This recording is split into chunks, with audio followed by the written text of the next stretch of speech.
I don't know why I have this weird Tribble thing up on the screen already. But yeah, this is the second drink and draw with Starfleet Boy and Friends. And Oh, Amos damn. Amos and is ready for it. Amos He is right. is ready. I put up there Star Trek spoilers, no win scenario. Oh wait, that's wrong. Hold on. There's just gonna let's try not to be too spoilery. Hold on, let me just go back and do this banner again. But also in general, we're probably gonna talk about a lot of Star Trek, so there will be spoilers for lots of Star Trek. I But don't we'll try to know. be. I don't know if I feel comfortable talking about Star Trek online. It's something I kind of dabble with, but I don't know if it's something like I know enough about to like, get in front of people and start talking about it. It's kind of weird for me to do. Well, my God, man, you got to suck it up. I'll try. I'll do my best. And I see we got Ruben. Ruben got Burr error 404 syntax error. That's new. Have a great show, friends. The Ruben bot showed up. One day there will be a Ruben bot. It won't be a joke. And also Jill, my orthodontist and my sorry, not my orthodontist, my dentist said it's perfectly okay to drink after you brush your teeth, as long as you're brushing your teeth at least 2 to 3 times a day. You can drink anytime you want to. You should wait like 10 minutes though, but that's all right. It won't hurt you. Oh. Unless you just don't like that taste. You like that fresh You know, toothpaste I taste before you go to bed. I have not been to a dentist since I think it was 2012. So it's been 11 years. But I just made my first dentist appointment in over a decade. Oh wow! I So hope I hope it 20 goes years for well. me. 20 Oh really? years. Is that like a I can't. Well, I guess because I had such horrible teeth when I was a kid, and I needed correction that I hmm. started, and I just kept going. But I I always did went have as a like a kid. 3 year gap once, and it made me feel awful Mm. that Yeah, I did that. and I had braces. Like my parents took care of my teeth. I guess just as an adult, I I fell off the dental bandwagon, but I'm gonna get back on it. That was my New Year's resolution, was to take better care of my teeth and start going to the dentist again. No spoilers for things that haven't aired. Yes, there will Of be no course. spoilers for yeah, of course. We'll be very good about it. All right, so the first drawing I've already gotten assigned. So Trek on the Tube is doing a kind of like a video celebrating Star Trek animation in some way, and he wants people to imagine the next iteration of Murph and Zero. And so I can't really imagine it. I kind of want to wait and see what the actual show does. So I decided that I'm going to draw Zero and Murph from the Mirror Universe Ooh, for Trek on the Tube. So my next iteration of Zero and Murph will be their Mirror Universe I never versions. thought about Mirror Universe Prodigy. Like, oh wow, like what would that even be? Well, we'll find out what Zero might look like. So I'll get Uh, started on that. But the topic for tonight is, and we don't have to stick to the topic. We can talk about anything. Audience, please feel free to prompt us. Also, after I'm done with this drawing, audience, you guys can give us suggestions about what I should draw next. Also, PJ and Fathery. Fathery's already got a pretty cool drawing for I me. So, have PJ, you a get first wonderful dibs. drawing. Did I inspire this? Is it because I showed your artwork Friday? Did I Yeah, inspire you to do another one of you did. these? You're using that artwork, and it makes me so happy. Actually, that every Well, time you use good. it, it thrills me. The So, world, nay, the universe needs more Sohel artwork in it. So oh, draw thank you. away, good sir. All right, here we go. So, And I while I already see draw, oh some yeah, cool requests. so yeah, I got to keep track of those. So let me know which ones, if I miss any. One word plumage. Ooh, that's a good idea. Um, guys, just broadly, let's start this off with the cursing thing. I'm just gonna say that I'm so freaking and fucking annoyed that that people are complaining about uh What? Picard dropping Whoa, the whoa, f whoa! Slow bomb. down, slow down, slow down. Yeah. You're telling me that there are people out there actually complaining about Star Trek? Well, When did specifically that about. start? Okay, good, fair You know, point, funny enough, the Father. only people I've heard criticize the swearing are the ones who like got access to it early and hated modern Trek up until now. And they're like, yeah, it's good, but they still point out, like, things that bother them. Yeah, that's one of the things, unnecessary cursing. The F bomb that Picard drops is ad-libbed. Well, it was ad-libbed in episode 4. It wasn't in the script. Right. Yeah. Yeah. I saw that Doug Drexler talked about it, and then Terry Metalis was like, "Oh yeah, I wasn't even on the set that day," but like, considering all the ones you got to complain, like, actually, I would like to go over all the times, because it's only a handful, I think, or 2 handfuls of times. I want to go over from the beginning every single instance where people cursed in Star Trek, and like just kind of talk about the there's context a lot. of it. It's sometimes people say swear words in Star Trek, and it's doesn't make sense to complain about it. But some people complain about things that doesn't make sense, and that's their prerogative. Kirk said, what did he say in the original series? Hell. Let's get the hell out of here. Let's get the hell and people out were of like, here. oh my goodness, he said hell. And so then because people bitched about that, then when he encountered Kang in season 3, he couldn't say to hell with you. He had to say to the devil with you. To the devil with you.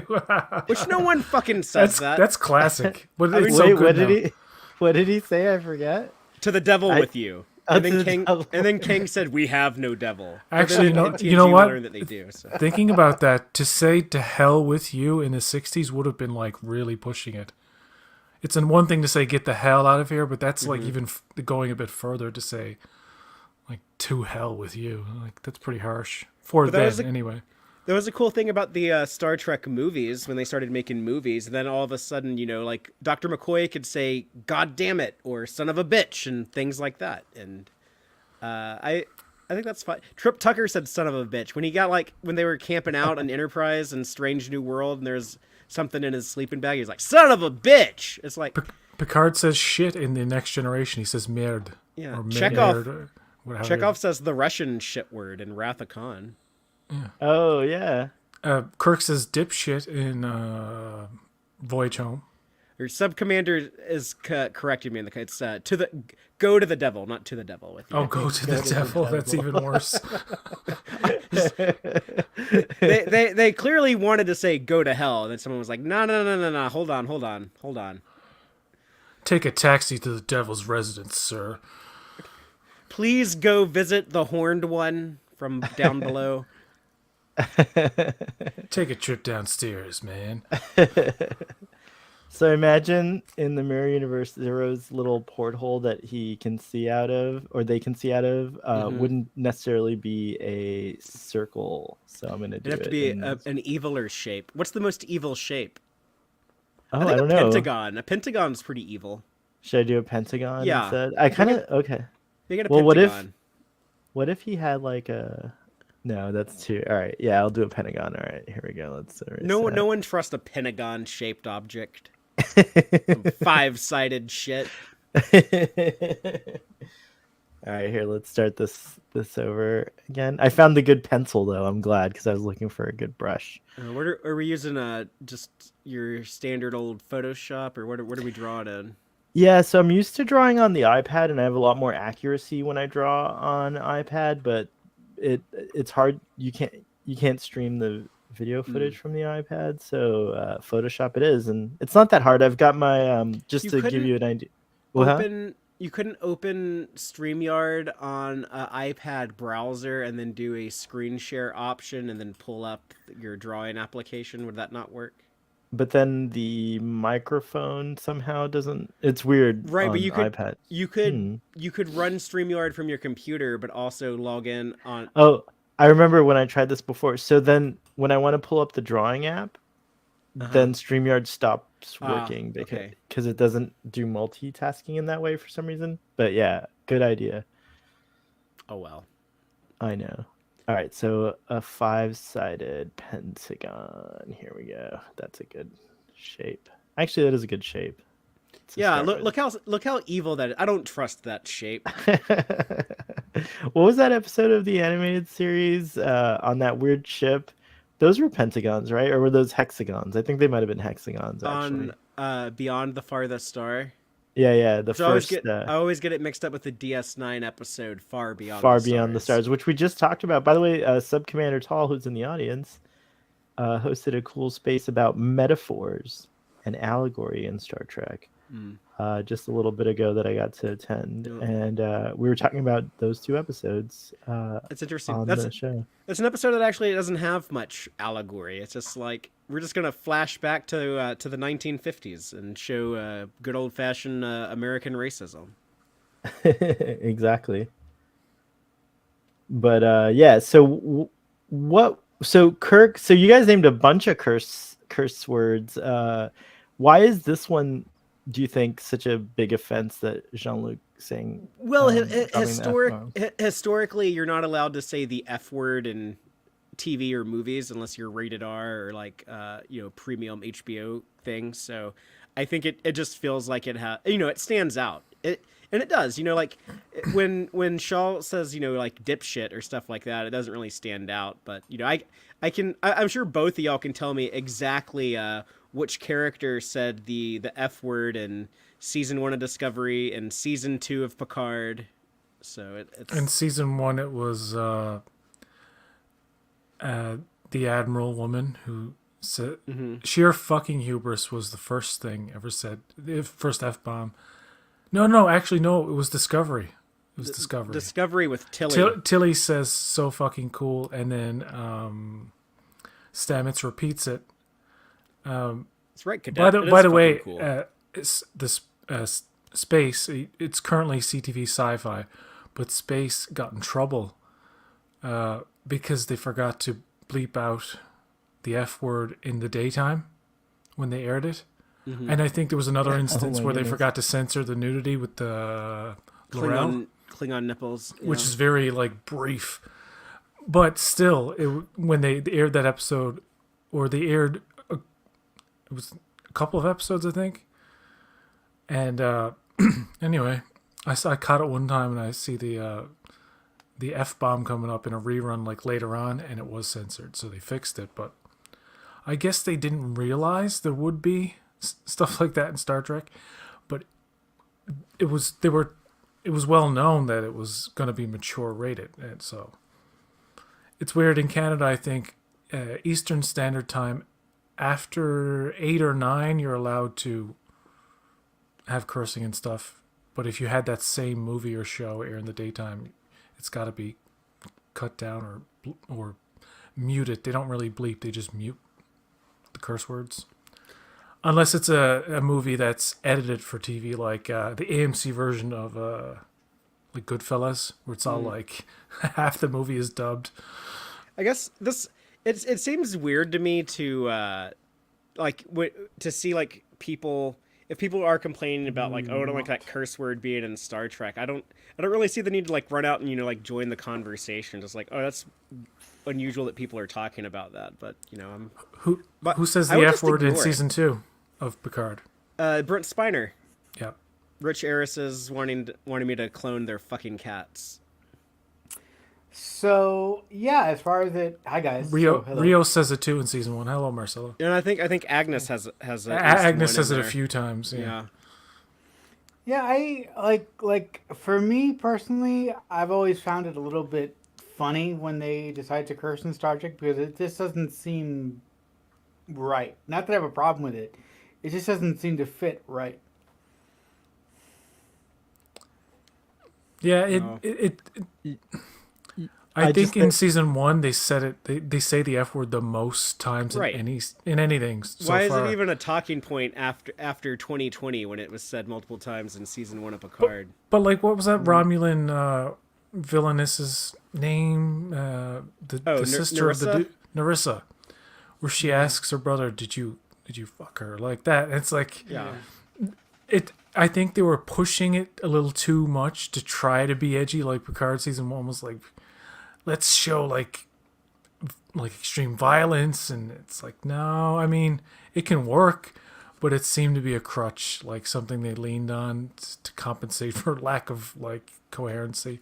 But season 2 then was really silly, and it didn't really have that much cursing. So I mean, it's okay. Like, they say shit. They say the PG-13 language a lot in Modern Trek or in the movies.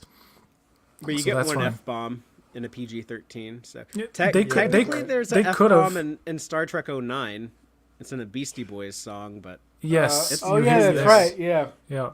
You hear it Yeah, in that's right. when he's driving the car, right?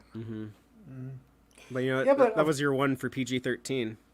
Yeah, but of course, you have that like colorful metaphor in Voyage Home. You got the double dumbass on you, which isn't which isn't too bad, but it's funny, I guess.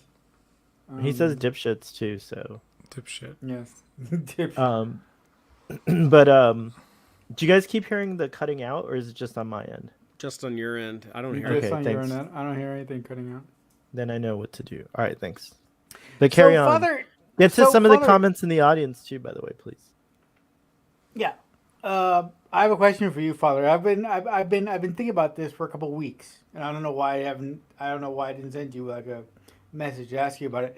But is there like a specific rule within Starfleet that talks about hair length, or is there like a hair length regulation? Not that I'm aware of. We see people with various lengths of hair all throughout the Throughout shows. throughout the show. I guess in the original series, people were the most clean cut, but Okay. even like in the motion picture, you see there's some like dudes walking around the ship with kind of like some long '70s hair and stuff, right? Like in like that rec room scene. So it's Right. people with like I don't know. Are there any like fully bearded people? No, there's that dude with the mustache that Spock knocks out to take the advice. There's mustaches in the original series or in the animated series. But I don't. Right. No. The reason why I bring it up is I was gonna have a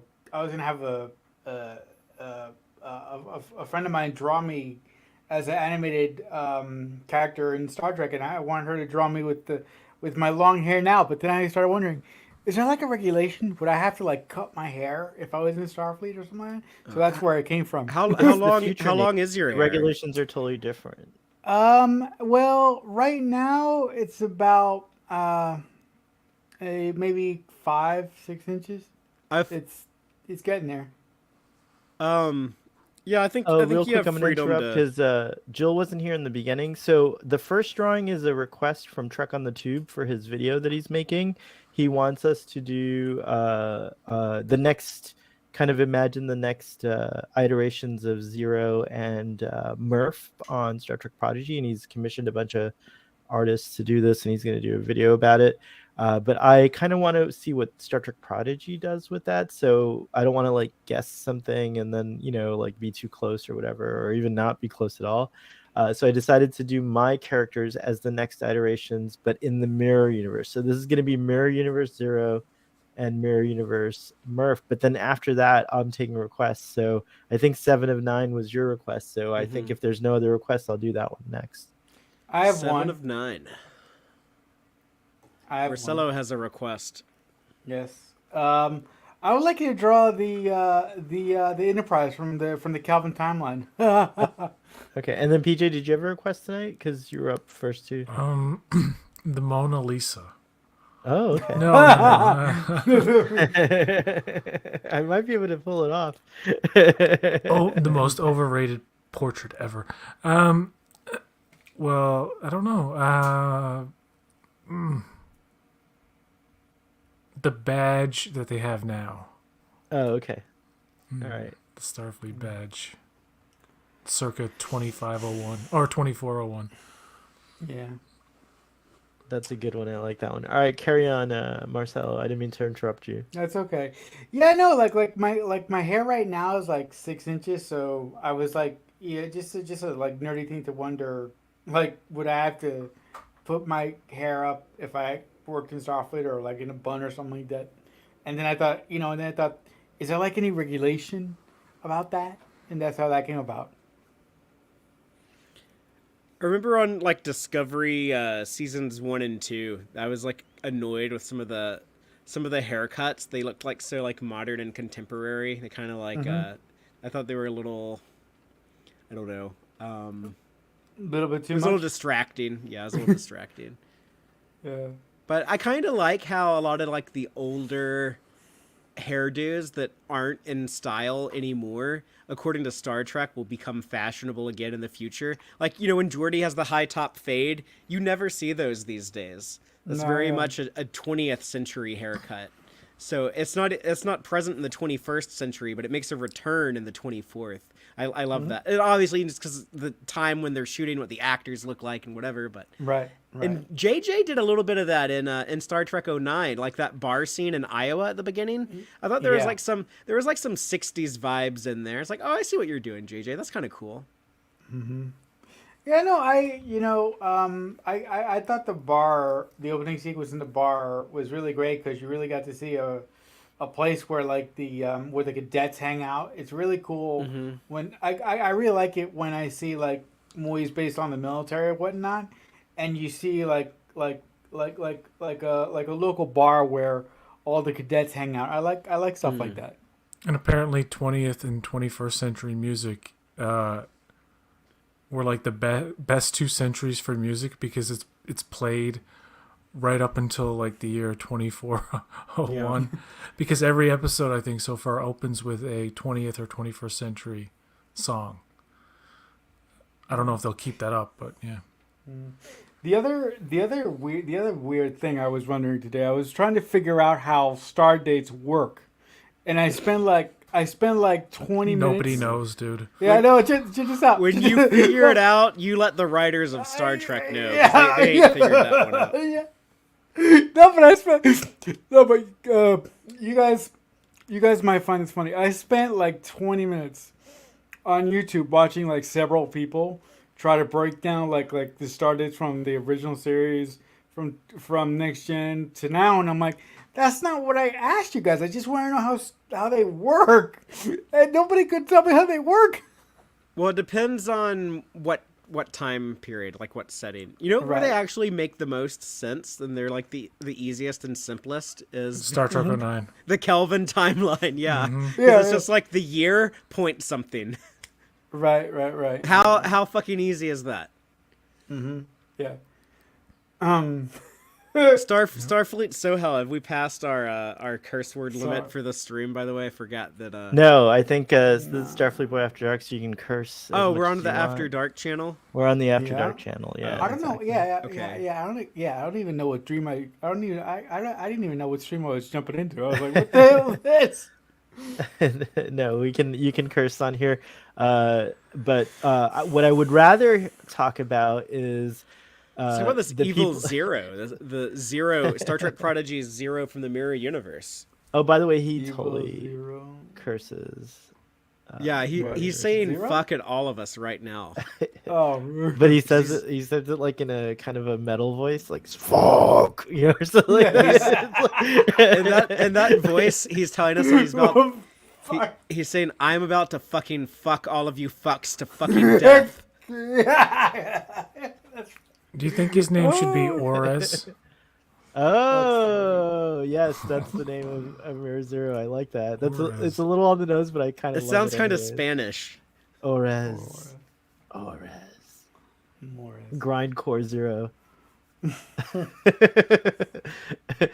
What kind of music does Prime Zero listen to? If you Bjork. guys had to guess.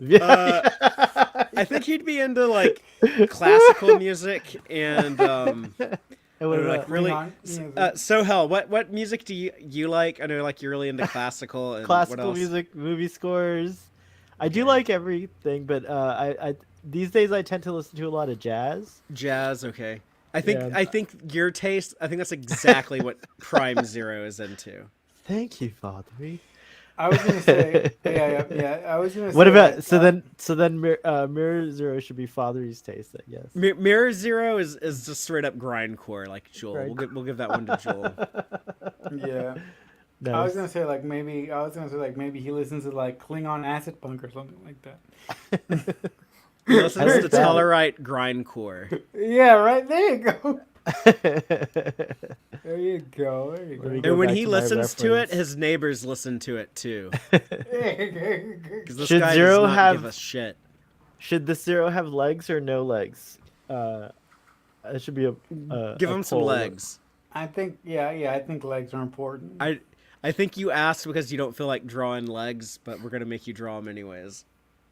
Okay, I'll draw the legs then. He's like, fuck y'all. Next time I ain't gonna ask. That's funny. I like this dude so far, though. It's a neat Yeah, design. he's turning out pretty hardcore here, which is what I was going for. And he's got like a weapon. What kind of weapon should he have? It should be like a blunt force weapon. What kind of like a thing A here? wrench. No, wait, that would be more like a rock. That would be Not a. A pipe. A pipe. He could do like he could be like a. He could do like the Dominic Toretto. It's give like him a bludgeoning, like a. pipe. Oh, you know, I figured out. I know what he's gonna. He's gonna have a mace. Oh. Okay. That's what it'll have. But I wanted to know. So okay, the biggest thing I saw today on Twitter was about something about like this article that talked about Jean-Luc's dignity or like his like I don't know the way he carries himself, like just like something about him being like a dignified and like high character or something like that, or you know some I gotta find the exact quote, but that's the one that pissed me off the most because I was like, dude's been cussing since TNG in French, Yeah. and Just, you know it's, just ignore it. it's So like- hell, just if I see something Just like ignore that, it. Don't I'm just even- like that's kind of a dumb article, and I just move on, go about my day. Yeah, don't even. Yeah, like if I ever come across articles within the Star Trek universe that I don't necessarily agree with, I don't let them ruin my day unless they're like really really egregious. But Yeah, something it's like just that, so- I was like, What about the legitimate complaints? Like, why couldn't Seven kill the changeling in the hallway? Why didn't she shoot it when it was going into the thing? Why is it that when she shot the changeling But are that those was complaints posing? or questions? Because like so far I've seen like people asking these questions, and like in the next the episode plot it's solved. Yeah, you know what I mean. Like Yeah, I think of them more as I can questions. see, yeah, I can see that. Like people are like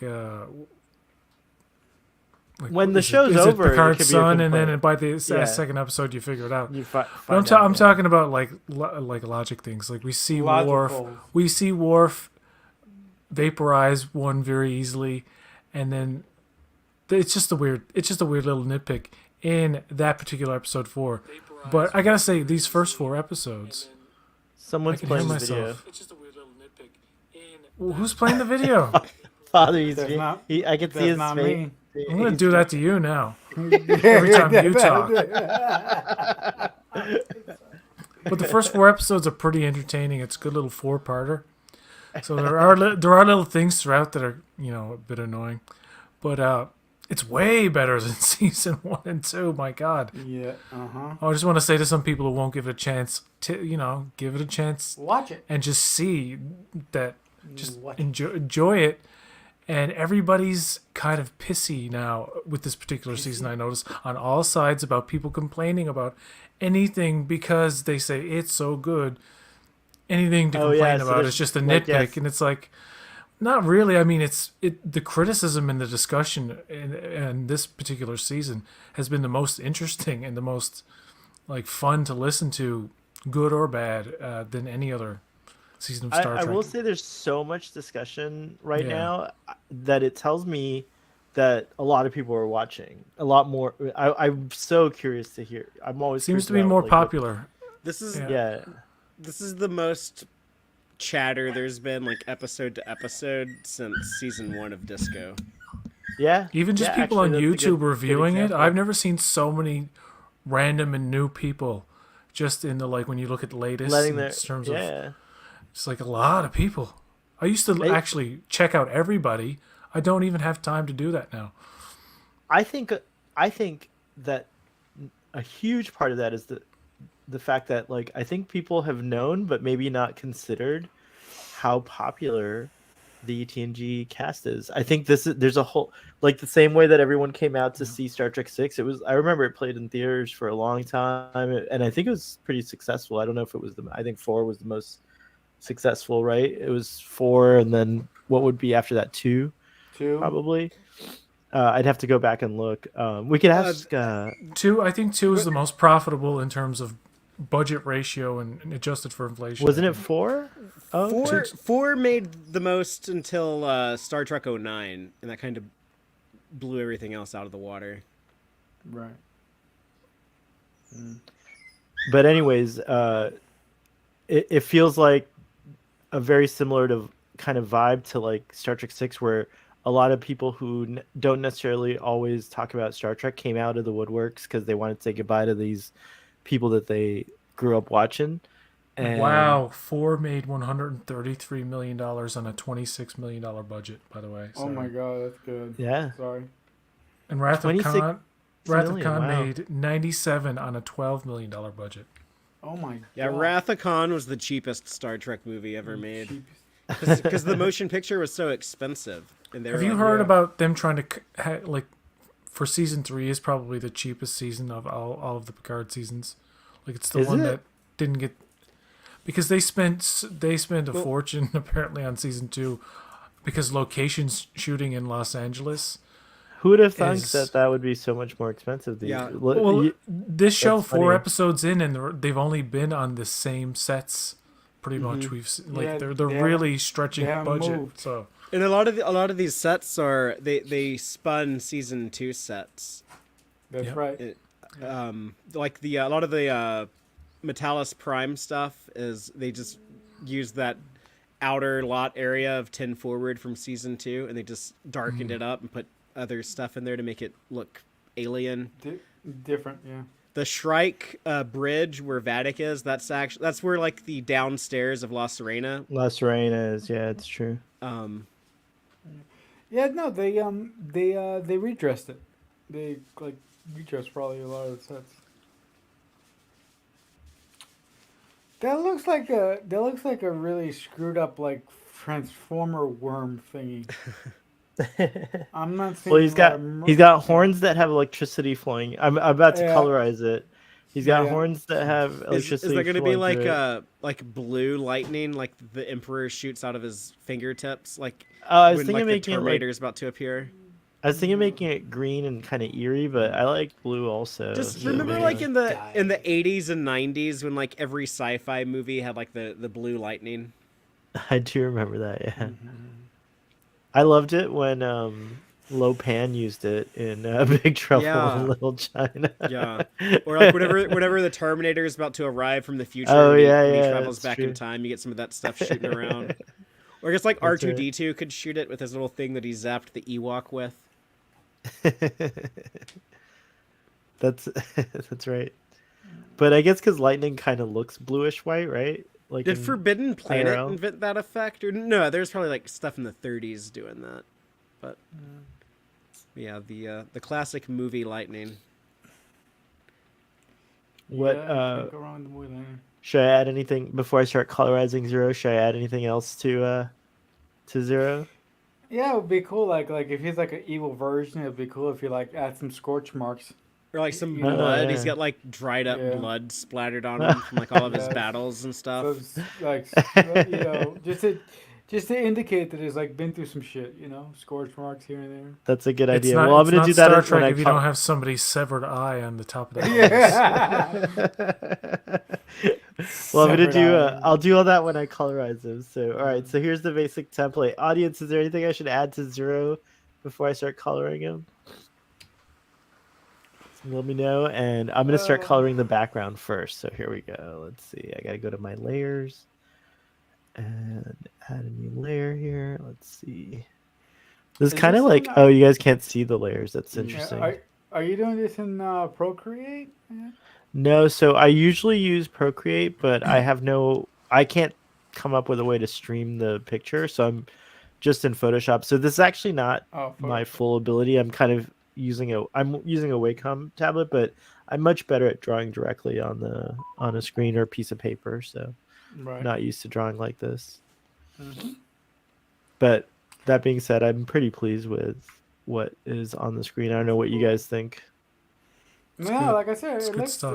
it looks like a really cool raw drawing, like a first version of like something really fucking cool. Thanks. Thanks, Marcel, and yeah. thanks, Sub Commander and everyone else. That's really nice. Yeah, man. Oh yeah, Zero. It You does. should do It's like true. you should do some of these podcasts. Mirror Zero is who I'm talking about, though, Jill. What would Mirror Zero's pronouns be? I have no idea. They would I'm- probably be the same. They would be they I'm- them, right? No, I think it would be death and destruction. That would be like, Oh, Death okay. and destruction. yeah, I'm the wrong guy to ask about. yeah. that. We'll assume that Mirror Zero's at least enlightened in that way. So what do you guys think of Michelle Yeoh winning the Academy Award? So proud as a Trekkie, but also I always yeah. loved her before Star Trek Yeah, too. So I mean- I'm pretty proud of her and happy for her. I mean, I had some issues with that, but with that being said, I'm proud because I'm proud for Michelle Yeoh because she's Michelle Yeoh. But I don't agree with the Academy because I think that as you know, Kate Blanchett acted circles around Michelle Yeoh. But with that being said, I'm happy for Michelle Yeoh all the same. I haven't seen Tar yet, so I can't. It's really good. comment. Yeah, I don't know It's- anything it's- about yeah. about It's Tar. really- I it's don't really keep My up mom with was hilarious. I forget what Tar won, or maybe it just came up in the thing. And she, mind you, my mom has an accent, and she speaks a little different. So I'm not making fun of her. I think it's actually He delightful. speaks a little different. A little different. So she hears Tar, and she goes, "Oh, you guys didn't take me to see the new Tar movie." And we're like, "Mom, what do you mean Tar? Like it's new. It's out. Like." We didn't think you'd be interested. She's like, but we've seen all the other Tar movies, Oh, and I was like, it's a Bollywood movie. no, she thought it was Thor. That's how she says Thor. Oh, is Tar. She says Tar, like, and I was like, Wait, wow. what's the okay. one that won Best Song? Oh, that's RRR. Oh yeah. Yeah, Oh, she yeah. got a kick out of that, and that was the first Bollywood That's on production that got Netflix. a Yeah, best that's on anything, Netflix. an Academy Award, right? I'm thinking, I don't I'm know. hearing you guys say Tara Kate Blanchett. I'm like, she wasn't in that. I'm like, oh no, that was RRR. I'm getting confused. Yeah. Yeah. I never saw Banshees of Inisherin, and I never saw. I want to see that one. Banshees. I never Yeah, watched I wanna see everywhere, that too. everything all at once, even though it's on Prime. And I tried to watch it, and I got 40 minutes or something into it, and I'm like, I don't know what the fuck is going on. I can't Yeah, understand it. And I Yeah. was like, no. But I'll revisit it. I should. Banshees of Inisherin is really good. It's on HBO. I wanna see really think that Banshees of Inisherin should have won Best Original Screenplay over Everything Everywhere All at Once, but that's just me. Good old Canadian girl Sarah Polley won. Yeah. She won for Women best Talking. adapted screenplay. Yeah, Was I want to her see that first- movie too. Was her first movie? Didn't she win an Oscar for something before, like back in the day when she was a kid? No. I have no idea. She's been nominated for Canadian awards. I know, but and I feel stuff. like she was in like a big movie. Was she in The Piano, or who am I thinking of? You're thinking Anna Paquin. Anna Paquin, all yeah. right, thanks. Anna, Anna Paquin is like one of the youngest Oscar Winners. Winners, I think. Yeah, next to like Shirley Temple or something like that. Did Haley Joel Osment win that Oscar that year? No. No. Yeah, no, and also the other issue that I had was Jamie Lee Curtis winning over Angela Bassett. I'm like, what? No, that is like, I don't know what. Like, no, there's no way. In my book, I haven't. I'm bad. I haven't seen Everywhere All at Once, so I can't comment on that. But Angela Bassett was great Yeah, she was in Black Panther. She's been beautiful like that, unchanging for 30 fucking years. It's Yeah. insane how It's insane. you cannot tell how old that woman is. Like you go through like 15, 20 years of her career and try to guess her age. She's like how Keanu Reeves was until his like 50s. Right up until his 50s, Keanu Reeves looked like he was 25. Yeah. He looks older now because he's got the gray and he's got the John he's got Wick- wrinkles now and stuff like that. the Especially when he John Wick. shaved for Bill and Ted Face the Music. You can see the age. That's Oh, why yeah, yeah. men grow beards at an older age because it hides a lot of the aging. Hey Joanne, welcome to the stream. We're drawing, we're drinking, we're talking about Star Trek. We're not talking about cursing in Star Trek as much as I thought we would because I'm kind of over it. And these guys are so much fun, and they're reminding me of all the great things in Star Trek that there to talk about other Star than Trek is cursing. great. So Don't worry yeah, about the so- news. so we're just drawing and drinking and talking about Star Trek at this point. So and a couple other Oh, and the Oscars. We're right now we're Yes. talking about the Oscars. I lied. Sorry. Yeah, no problem. A couple other issues that I have with the Oscars. I really don't like the fact that all is clear on the Western Front. Won over All Quiet on the Western Front. all quiet on the Western Front. One best score over Babylon. I was like, really? Come on, but it's okay. To be honest, there was no real memorable scores, and for whatever reason, All Quiet on the Western Front, that kind of like got my attention when they kept playing like bits of that. Yeah, yeah, It's a very dour kind of like, but the the Batman score yeah. is yeah. the whole score. You listen to like everything. The whole score is dun dun dun dun dun dun dun. Dun, Variations on dun, that dun, over. dun, It is the dun. most repetitive score you will ever hear. Yeah. I kind of like it though. It works, but as something to listen to just as a score, it It's really just does three not. notes over and over again. Dun dun dun dun dun. There's variations in that throughout the movie, and it works. And especially when they use that Nirvana song, something in the way. Oh, In a yeah. way, yeah. No, I mean, I'm a huge fan of Justin Herbert, who does all of who does all of Damien Chazelle's scores. And I'm a big score nut, so I've listened to the score for Babylon several times over, and I'm like, this is great. And I was really happy when he got the nomination, and I was like, hey, he might win. But That movie, I watched 40 minutes of a lot of movies that I don't really like, and I turn them you off. turn it off? But I did watch Babylon for maybe half. I don't know. yeah, But the production design, God, the way that movie looks, and I was like, why does this movie like just pop in terms of visually? Why does it look so friggin' good? It's filmed on Kodak film, no wonder. Which It has one? that Which like movie? classic, good, like beautiful film look. Babylon. It's a beautiful, like it's just it's good to look at. Gorgeous Even if looking you don't like the film, yeah. movie, it's just like, wow, this looks great. Yeah, I like the first time I saw Babylon, I didn't Not the was elephant part though, if you know what I'm saying. yeah not that. Oh God, why? Um, And there's a pee why? scene that I don't Yeah, like people yeah. peeing on each other in movies. No, actually, How many and movies do you watch where that happens? Dude, what was the show I started watching? Billions. Oh, Paul Giamatti in like the first episode was getting pissed on by some. I'm like, South Park. It happened in South Park. Kyle's parents do it. I'm like, there's a lot of that in movies now. Like, not a lot, but There was like it some seems to weird, be like more. It's more in the Zeitgeist now than it ever was before. What is it? What is the name for it? That was a they weird say, skit. They that, say it in South Park. Golden showers. I No, think well, is no, what it's you're thinking. the technical term. I can't remember what it was. Yeah. Oh, I don't remember. Europhoria, yeah, Oh, something, Euphoria. something like that. Yeah, But, but also, yeah. I was gonna also say that in- Patrick Stewart had a funny skit on his SNL '90s or whatever it was, early 2000s appearance about peeing.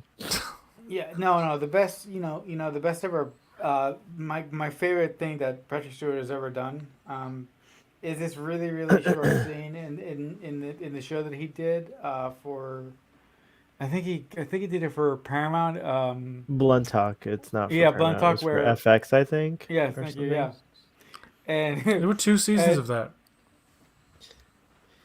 Yeah, Why I have them. I love show, that. I love that show. why isn't it streaming and why didn't it get a Blu-ray release? I'm What, Blunt Talk? peeved about that. Yeah, it never came out on Blu-ray and it never went to stream anywhere. I It might couldn't be on believe Hulu. I don't know. I couldn't believe Patrick Oh. Stewart could make me laugh that hard. There's one Yeah, scene in he's the so in funny. the pilot episode, yeah. and it's such a simple like gag.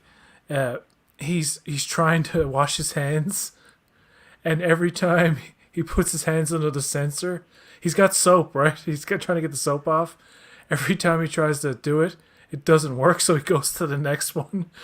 But then the other one starts working, and it keeps going like that, and he gets really pissed off. He's like, "Ah, fuck!" It's like, so I've hearing Patrick Stewart swear. There's another movie too from the '90s where he so much curses fun. up a storm. Like he's just so much f this, fun. f that. But in that and Blunt Talk, like those are the two times where you will hear The Green Patrick Room. Stewart, the Green Room as well. Yeah, Oh yeah. Yeah, he's but scary in that. Yeah, He he's is. he's like a Nazi. Yeah, He's like a racist Nazi, not like Person. saying all kinds of terrible things. Well, those people Yeah. aren't people in my opinion, but No, but but, is that a movie with Anton Yelchin, if I'm not mistaken, or Yes. who was in Yeah. that? Yeah, that's right. That's right. Yeah, two big Star Trek alums Star side Trek by side. alums. very good that's movie by the heartbreaking. way. yeah, Oh, but there the, is some Star Trek shout outs in the in memory of segment during the Oscars. They had Nichelle Nichols was in there. Nichelle Nichols, yeah. Who else? Patrick had- Stewart They on had Frasier. one of the production designers or something like that on Yeah, TNG, if he I'm was not great mistaken, too. or Oh yeah, TOS. Gene. What's his name? I know who you're talking about. Designed the ambassador class. Is that right? Yeah, The second one, you mean, right? yeah, the real one. Patrick Stewart played a gay man on Frasier, right? If I'm correct. yeah, and- yeah. There's I recently got BritBox, like the trial, to watch Luther before the movie came out. Anyway, Extras is on there, the Ricky Gervais show, Oh yeah. He's and there's got an a great episode with face. Patrick Stewart that's pretty funny, and Patrick Stewart plays like kind of a sexist pig, to be honest, a pervy guy Doug because Gene, thank you. Sorry. he pitches the idea for a movie to Ricky Gervais, who's just an extra, and it's like it's all basically just an excuse to have naked women. It's like all roads lead to the women have to have their breasts exposed or something like that, and Ricky Gervais is like, so is there a story or a point to it? And he's like, yeah, and he keeps, it's just he's obsessed with boobs. And it's so weird to see Patrick Stewart playing himself, pitching the idea for a movie that's just about basically his self-gratification. That's fine. Yeah, no, but He's that scene funny from when he Bl- wants to be. Sorry, go ahead. Yeah, no, that scene from Blunt Talk is a scene of him being obsessed with fucking golfers or something, and he takes a 9mm hand pistol, and he starts to dig up holes in his backyard and shoot bullets into the gopher holes, or he's trying to kill the squirrels or something. But it's so Whoa. fucking funny. Joanne, I never knew Patrick Stewart was in a film called Jeffrey. And You never saw seems- Jeffrey? he seems to be playing a gay man. Didn't you? Just based on the pictures. Because I thought we it's, played a scene from it on. Maybe you weren't on that after dark. I had That's no. funny. I thought I had looked up all of his filmography and I had a good idea of like everything he's ever been in. Never Such a heard of great Jeffrey. movie. Yeah, it's a really good That's movie. strange. He's great in it. He plays. It's of course his characterization of a homosexual is very stereotypical or whatever, but also very funny. He does a great job. He's good at comedy, Sir Patrick Stewart. I'm trying to think of that movie I watched as a kid with him in it, where he's like cursing and stuff. That I was like, oh, it's Jean-Luc Picard, and he's saying the F word, like way back. Acting career.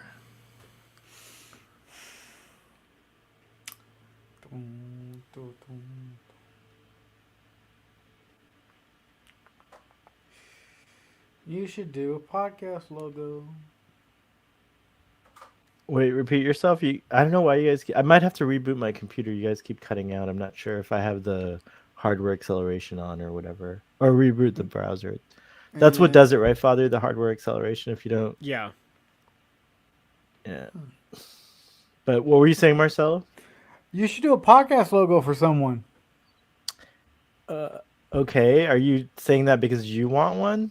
Yeah, I told you that ages ago, but you forgot. I did forget. I'm sorry. You It's gotta okay, it's remind alright. No, it's Starfleet alright. Snowhill is Safe a House. very forgetful Safe person. House. Safe House. Remember the movie? movie Safe House with Patrick Stewart? Where it's like I don't think I an ever saw that action movie. thriller movie. There's a movie called No, well, Safe House. He was the villain. No, He but- was the villain in Conspiracy Theory with Mel Gibson and Julia Roberts. Remember that? yes, that I remember. Yeah. I remember him being the villain in a movie that Jonathan Frakes directed. Masterminds. That's right. Ugh. That's Actually, a no, bad wait. movie. Jonathan Frakes Wait. didn't direct that. Oh. Roger Christian did. Oh, okay. I But thought it Jonathan- was a a panned movie. The main things the I film knew the him- film was met with mixed reviews with some praise towards Stewart's performance. He's that guy with like a little like mustache. Anyway, I remember seeing that film and thinking it was not very good. Wasn't he in Yeah. the sequel to Tinker Tailor Soldier Spy that was called Smiley's People? What? Yeah, he was in. Know. Yeah, Smiley's he was. People. He was the bad guy in Smiley's People. When Is Alec that a Guinness, movie or a TV show? it was a BBC series from the 70s. Wow, I never even heard of that. Alec Guinness is. You've never heard of Tinker Tailor Soldier Spy? No, Yes. but no, not Smiley's People. That That was the sequel to it. Or did Oh, I wow. imagine? It's very possible I imagined all of that. So someone Could- fact check it. I'll check. Checking now. But I have a vivid imagination. Yeah. what do you think of the He- red trim for his? He was dig it. he was I in dig it. Tinker Tailor Soldier Spy as a character named Carla, and he did reprise that role in the 1982 sequel Smiley's People. Oh, Joel just mentioned. Oh, I Life knew what I was Force. talking about. You did. Joel just mentioned Life Force. That's a great and weird movie. He's in And so- Excalibur. yes, I love him in Yeah, Excalibur. He that's right. plays King Leon Grace, which is Uhura's ship is the Leon Grace. So, He was in Dune, the 1984 Dune, as Gurney Halleck. Mm-hmm. Now played by Josh Brolin. Austin Butler is going to be Fade Ruatha in I Dune am so Part 2, excited, but and I hope he wears that. he's so that old thing. to be Fade. Fade's supposed to be just like a couple years older than Paul. Really, he looks Yeah. young though. Who Austin- are you complaining Austin about? Butler. Austin Butler? Yeah. Austin Elvis. Butler is and Timothy Chalamet are the same age, aren't they? No, he's They like in look his it. 30s. He's in his 30s. Austin Butler? Yeah. They look. I have such a huge I- crush on Austin. I watched Butler. that Oh my Elvis God. movie a old few is days Austin ago. I hadn't. I guess that's the only thing I've seen him in. But I liked Elvis. It wasn't like super groundbreaking. He's 31. Yeah. And Timothy Chalamet is 27, so Oh yeah, dude, He's- fathery. He's 31. It's not like that Austin big Butler. a difference.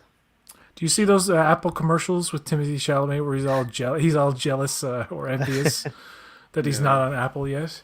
I swear to God, if they don't give him a TV show or movie now, like They're doing it to tease about it for sure, right? Like they're probably developing something with him. there's a Leonardo DiCaprio movie he's doing with Martin Scorsese that's coming up.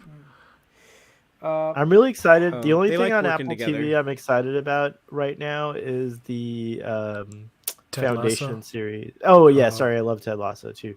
But Foundation, like I'm looking forward to the next Foundation. What about For All What Mankind? about For All Mankind, people? I haven't seen the- it yet. That's I the haven't best. seen it That's yet. the best God! of all those shows. What? I You know, I haven't haven't seen seen one Yoko- of the no, best I science know. fiction, the best science fiction I show know. currently on TV? Go watch For All Mankind. Forget Foundation. Go watch For All Mankind.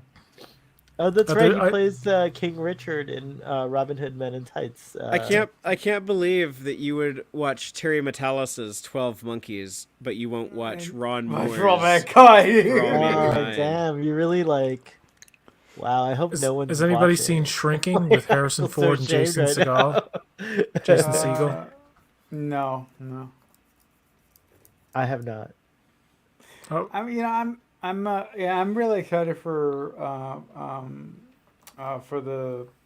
it's a show called, I think it's called Citadel, with Rebecca Ferguson on Apple TV. And Richard Madden. Yeah. Citadel. no, no, it's not. It's not Citadel. Oh my god, what do they call? I can't. I don't know. Citadel, yeah, with Yeah. uh Yeah. no wait, no, I was No, I it's what not. what did I say? I said Richard Madden and someone else. Who were you Yeah, talking about again? Rebecca Ferguson. She has Oh, a new Rebecca series. Ferguson. Okay. Yeah, she has a new series coming out on Rebecca Apple Ferguson TV. series. I think I can't remember. I don't know Apple what it's called. TV. Yeah, Let's see. Silo. Silo. Yes, yes. Because the Citadel is That looks good. Yeah, the Citadel is a spy series on over on Amazon. Yeah, that's with Richard Madden Yeah. and Mhm. I can't remember. There's also what that Deanna De Armas and Chris Evans series or Yep, movie Yeah, that looks like yeah. What is that one? It's a comedy, I think. Oh, where she's like a Chris CIA Evans, agent Deanna or something like Doesn't- that, right? Yeah.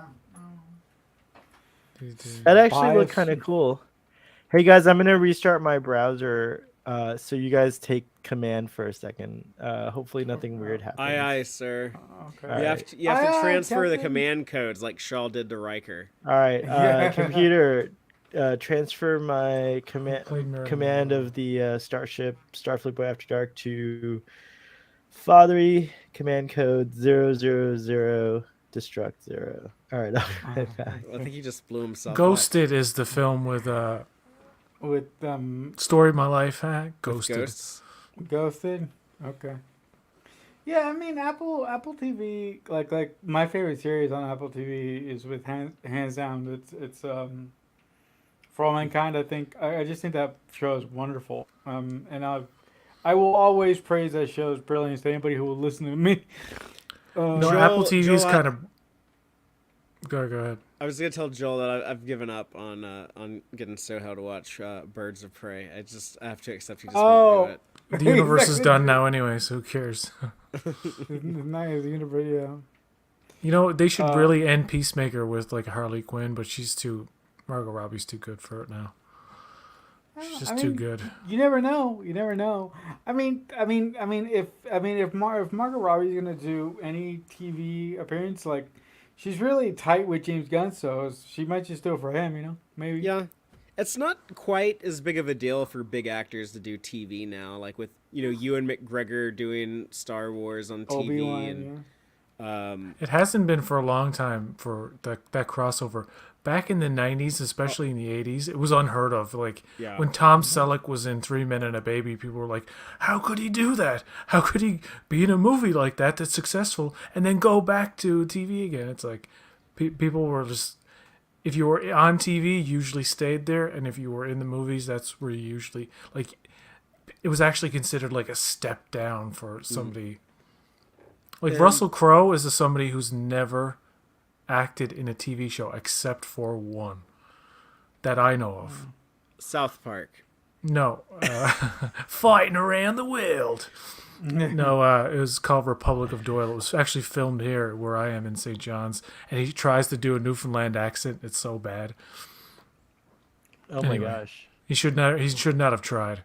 I would never try to do a Newfoundland accent. You know who the Just- best people do Newfoundland accents? There's a show called Son of a Critch. and Peter the main Capaldi. No. No, the main character is the kid who did the voice of Pinocchio in the Disney live action remake. He's been in a couple of other things. He's in what's that Neil Gaiman show on Netflix? Sandman. Omens. Sandman. He's in Sandman. Sandman. And that kid's I thought that kid was born and raised here, I swear to God, because he does a flawless accent, and very specific regional accents in any part of like the United States or Canada are very difficult to do because the person from that place will always see it as phony and fake. Right. But if you're from a specific place anywhere in this continent where there's many different accents, when you get it right, like people like you get kudos for that. However, Malcolm McDowell still sounds British. Oh, that's right. That's right. He tries to do but it's like he just sounds like Malcolm McDowell. he doesn't. I agree with Joanne Robertson. Russell Crowe was pretty bad in Les Mis. He was, But I he just was, get- he I was, give him he a was lot Les of plus for Miserable in that movie.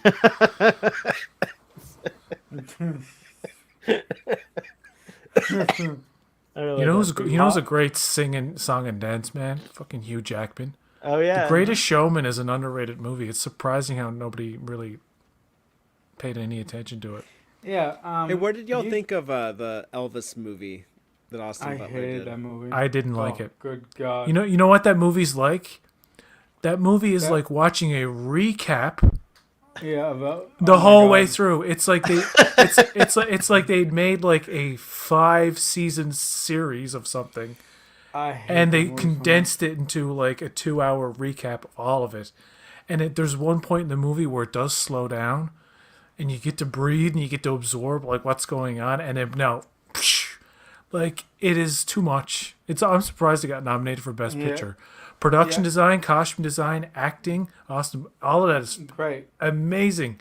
It's just that Baz Luhrmann like Yeah. kind of hyper- style to the yeah. max. It's too much. Hyper. Yeah. It's like the longest like 2.5 hour music video like you never want to sit through because like Baz Luhrmann's editing style in that movie is so annoying and so disoriented. I'm like, God damn it, just tell a coherent story. It's like watching. It's like sitting there. It's like sitting there for 2 hours watching somebody cut a music video incorrectly. What I remember about the film, I really enjoyed. I started watching it, and I really loved the beginning. I thought it was pretty cool, like the music and the editing, and like just like what you said, the costumes and the acting. Yeah. Like Austin Butler, like that scene where the women start fainting or whatever, or going nuts. You know, like when he starts doing his dance and everything. Mm-hmm. But Yeah. sadly, I fell asleep and never went back to the movie. So I Yeah. actually Oh, don't yeah. know. I don't know where I fell asleep, but I fell asleep somewhere like maybe a quarter of the way in or something. So I have to go Yeah. back and finish watching it. Yeah. Also, the use of popular music throughout the movie really takes you out of the period that it's supposed to be. Is in. it? Are they using Yeah. popular music? Mhm. Oh, okay. I Yeah. thought it was from Yeah. what I could tell. It was always. I don't Uh-uh. remember. I don't remember No. it breaching the Elvis. It's not- They- It's not a Music. real. It's not meant to be realistic, but it. None there of are it's so so- there- far, to be fair. Actually, well, but- to give it credit, there are moments in the movie that are like taken like right out of real life because there's video footage of particular events. There's one instance where at a concert he's going around kissing a lot of women, like Yep. mwah, mwah, mwah, everywhere, and you can see Priscilla's reaction. She's not liking it, and that's Not something liking that really is known to have really like occurred that happened.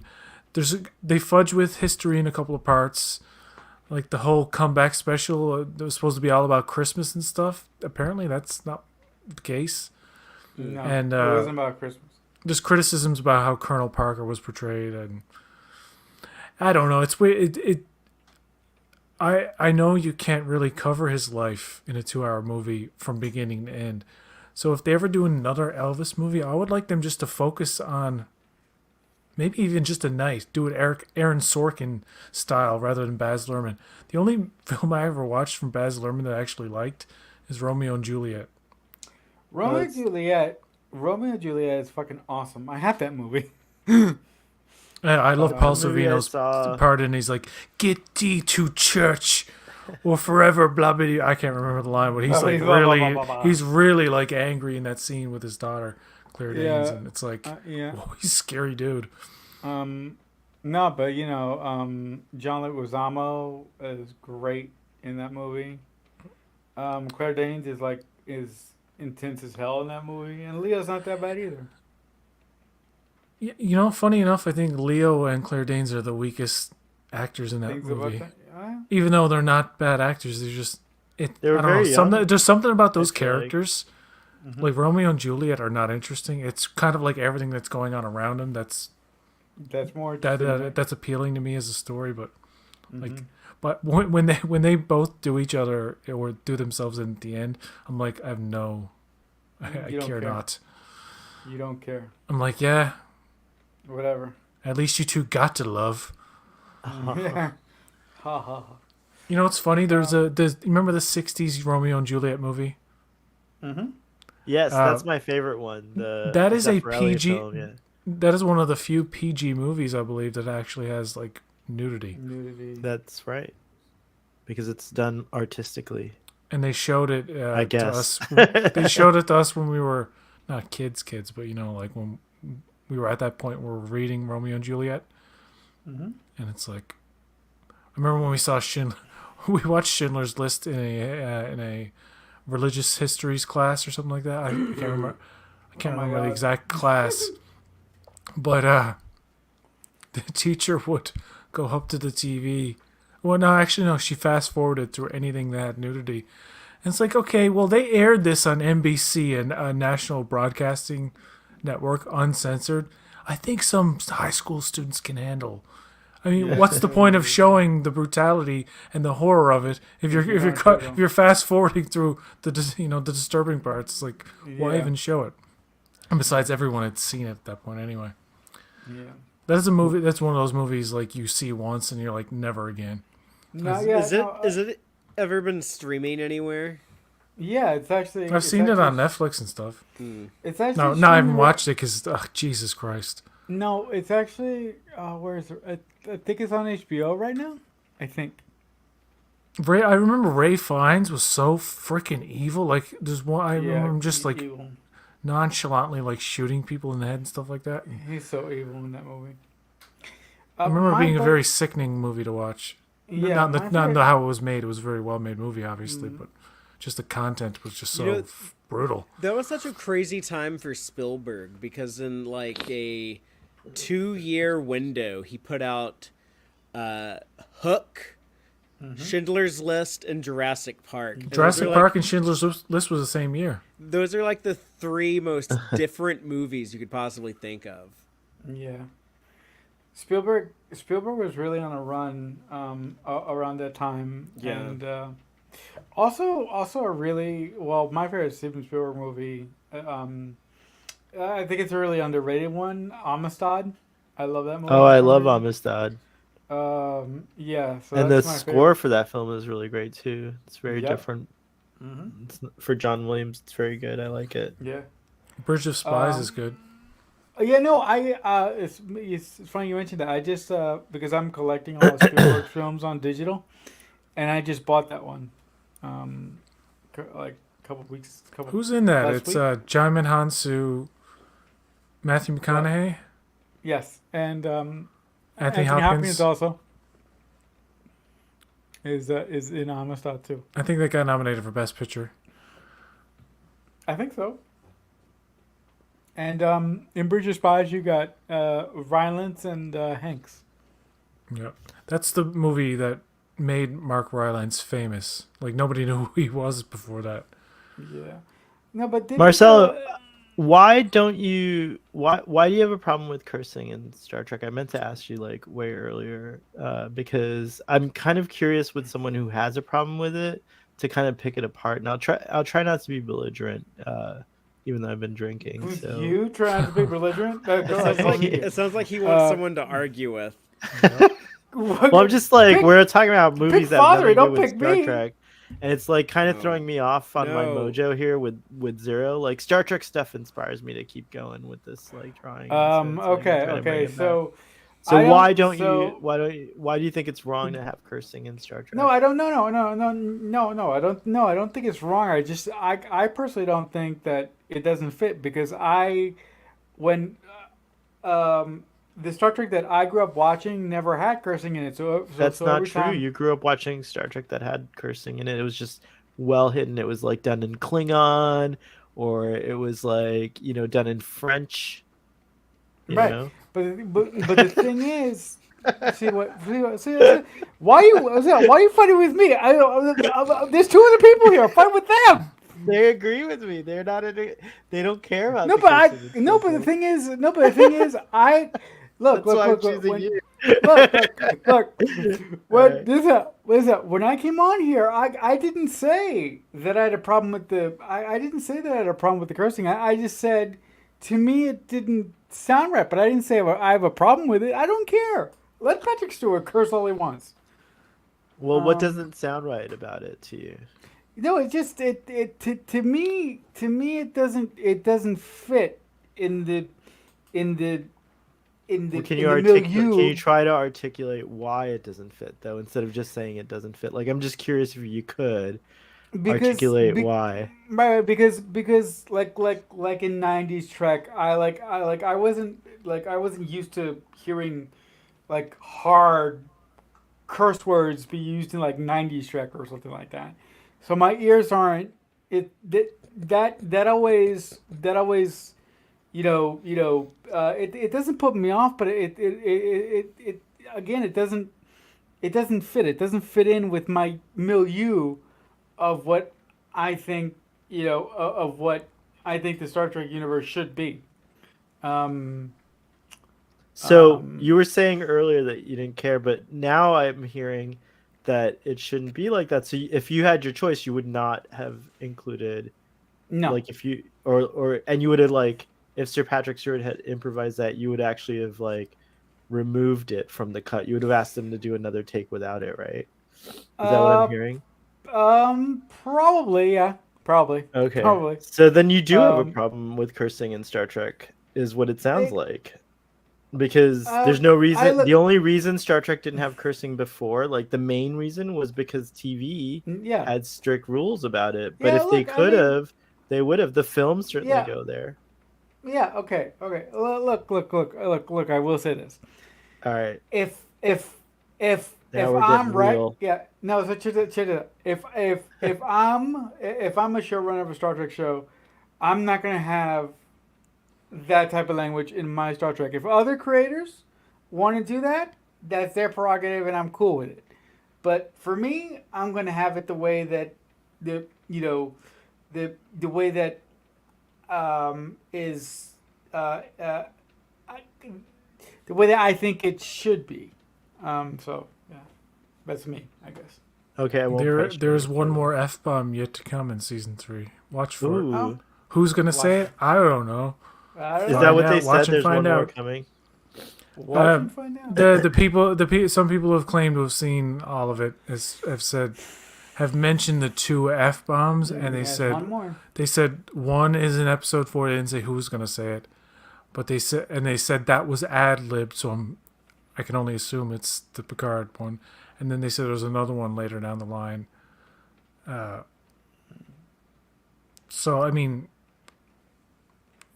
they're not going to be like season 1 where every couple episodes are like effing holograms and effing this and effing that. I mean, I don't. The cursing is okay. It's as long as it. I think it would be like overboard if it happened all the time, because one of the reasons I figured people didn't curse as much, they still did in, like, the 24th century or whatever. But the reason I didn't think they would do it as much is because they really didn't have all that much of a reason. Because a lot of people curse and swear up and down because life is miserable for a lot I of mean, people. lower And decks. I don't curse on because the- of miserable stuff. I curse when no, I'm but I know happy. what I'm saying. And there's more reason to curse in the modern day I curse like a sailor. than there would be in a time where you could go to the holodeck and, like, get your salad salad tossed anytime you want it. You know what I'm Wow. saying? So it's a world where, like, there are a million different ways to relieve stress. So it's not that the cursing doesn't exist, because but people you're have assuming that less of a everyone- reason. yeah. But there's people that use cuss words or what we call swear words or whatever as a way to express themselves, and they don't have any anger or issues or anything No, like that. no, They're but trying to you're work missing the out, point of what it's like- I'm saying. Yeah, but you just totally miss the point of what I just said. Okay, It's tell me again, like, sorry. I'll say it again. Yeah, Just, yeah. I'm listening. Say it again. I'll say it again. You got to listen this time. I might even stop. It's not that people wouldn't curse in the future. It's just that, given the amount of conveniences compared to the world we live in now, generally, people would have less of a reason, because people, in fact, a lot of people, I'm not saying everybody, but there are a lot of people who, that's in their vocabulary due to frustration. I'm just saying, if you're on, like, even if you're on a starship where there's danger and stuff like that. I mean, come on, the holodeck people.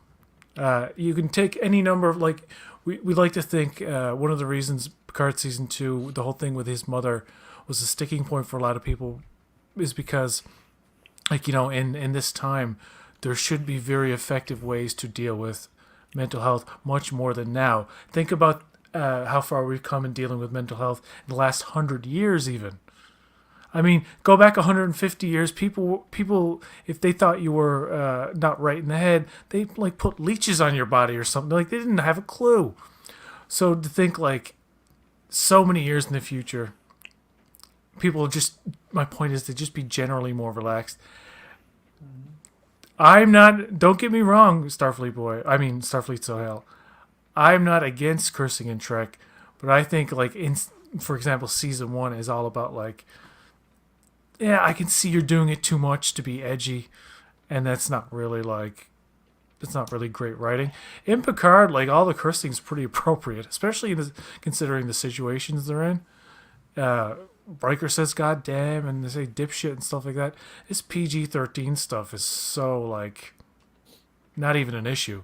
I just think people are upset because Picard himself said "fucking." But I mean, it might be the last time we ever see him in a show, so why not? Father's just quiet because Did- he's like. Did I He get my doesn't point? care. Did I get my point across, Father? I think you did. He's like, I wasn't listening. I think you did. No, but and I don't even think Marcelo's against it either. Like what you're saying, it's just No. the harshness No, of it certain sounds like words. he's The against it. harshness He of wouldn't certain allow words. it on a show. Would you allow it in? Would you allow cursing in a Star Trek show if you were a showrunner? It Would- would like depend your on the writer show. wrote- It would depend Well, on the no. show. Obviously not. Obviously not in Prodigy. Prodigy, yeah. I have a- I'm I saying have a another question. adult show. Oh yeah, go ahead.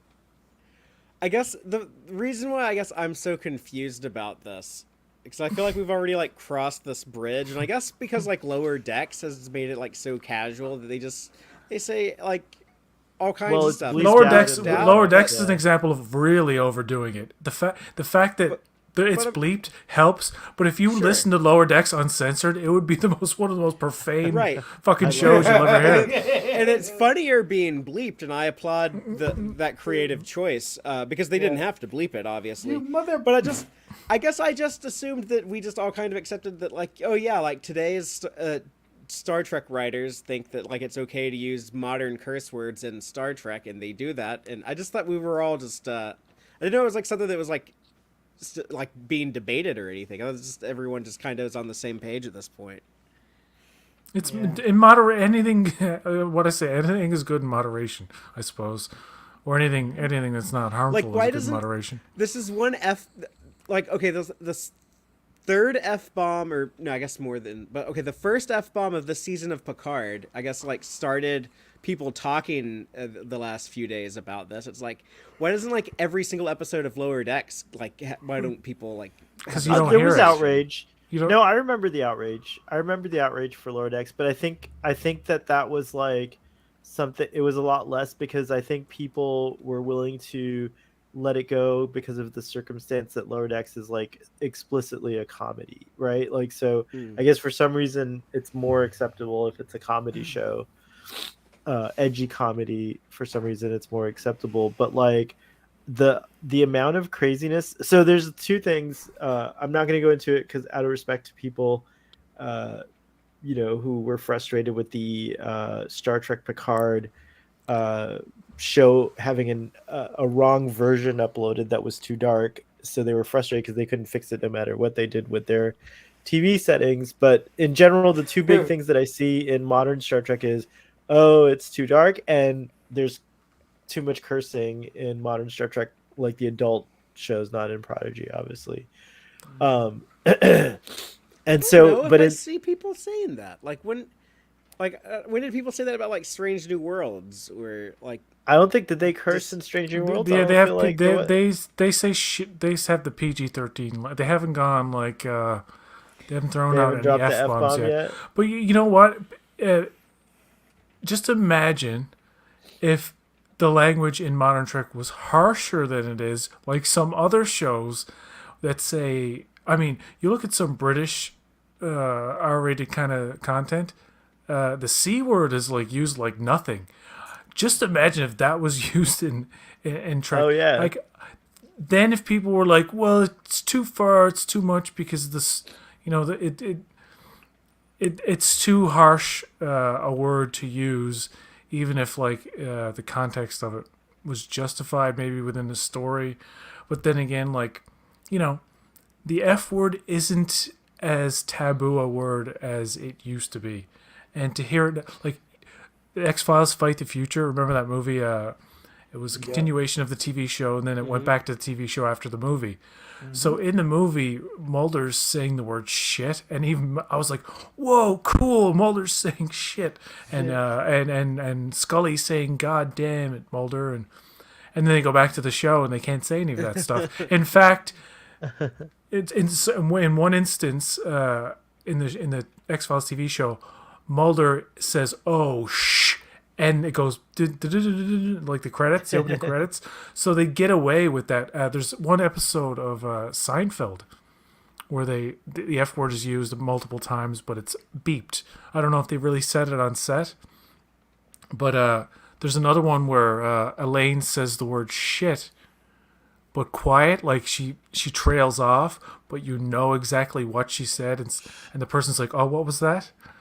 So like they've done that in TV where they like push the envelope. Chicago Hope was a medical drama, the first network television show to ever where a character said "shit happens," and that they did it, and people got fucking pissed. I'm sorry, I don't mean to swear so much. People got peed off. People got peed off, and they never if they accepted that shit in Chicago Hope, that use of the word, and everybody was kind of cool with it, they would have kept saying it. Network television, I guarantee you.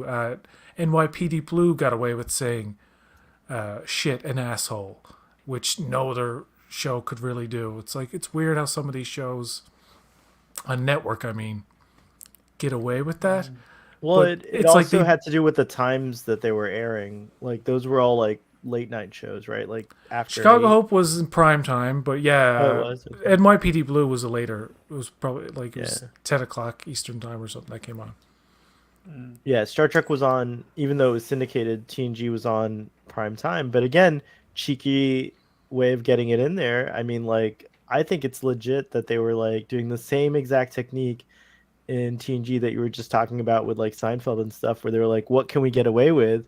It's like, oh, we'll use the swear words in other languages, including like Klingon or whatever, Do you and remember everyone that? knew what was happening, What's that? Yeah. Do you remember that episode of TNG where there's like a fully nude woman in a room, and she's filmed Oh, in such a yeah. way that you can't see it, like they get away with it, but it's like technically they did it with Jean-Luc Picard in Chain of Command Part 2. That's right, they did. There's a fully nude shot of him, and it's just that his butt is obscured by a shadow, but like clearly he is naked. He probably has a cocksocker out or something like that. Like they do, but just thinking That's of true. those instances where like they pushed the envelope of like, wow, I'm watching TNG But and they're then- painting a fully nude woman in a room, and you see her full on, except that she's at an angle where she's covered up like the parts that would get you in trouble. It to me almost feels like a tradition in Star Trek, contrary to what some people think, where it doesn't fit. That Star Trek tries to push the limit and introduce a swear word here and there, and they're doing it in an intentional and purposeful way. And I feel like that's kind of like what Star Trek does. It's always done that. It pushes boundaries in lots of ways.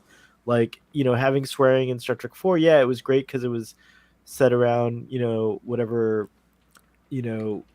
our modern times or whatever. But going back, Data swears in Star Trek Generations. He says Well- shit, oh shit, and stuff like that. But again, I feel like it was it's very tongue in cheek and intentional, and like saying like, oh yeah, like we like to do. It's like a trope now in Star Trek, and I think the writers are just continuing that trope in a way. Do you know, like, when people complained about And I don't care that people complain about the swearing. That's fine. You can like it or not like it. But remember when they used to use Star Trek 4 as an example of, well, remember when Kirk said they use all these colorful metaphors in this time. Their language is laced with profanity. And people took that as, well, in Kirk's time, there were past swearing. I didn't take it as that. I just took it as like what I was talking about earlier. There was just generally less of it. So when he talks about like in the 80s, people's vocabulary is laced with profanity. It kind of is true. Like even when I was growing up, people cursed a lot more, it seemed, than they do now. Like I don't. my grandfather and mother, like every second word was F. They don't talk like that like they used to. That's It's pretty like- true. So yeah, I get it. Like the Star Trek people go back in time to like, wow, Jesus, your language is just full of filth.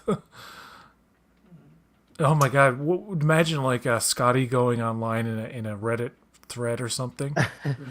Like, my goodness, man, they're animals. They're animals, Jim. They're animals.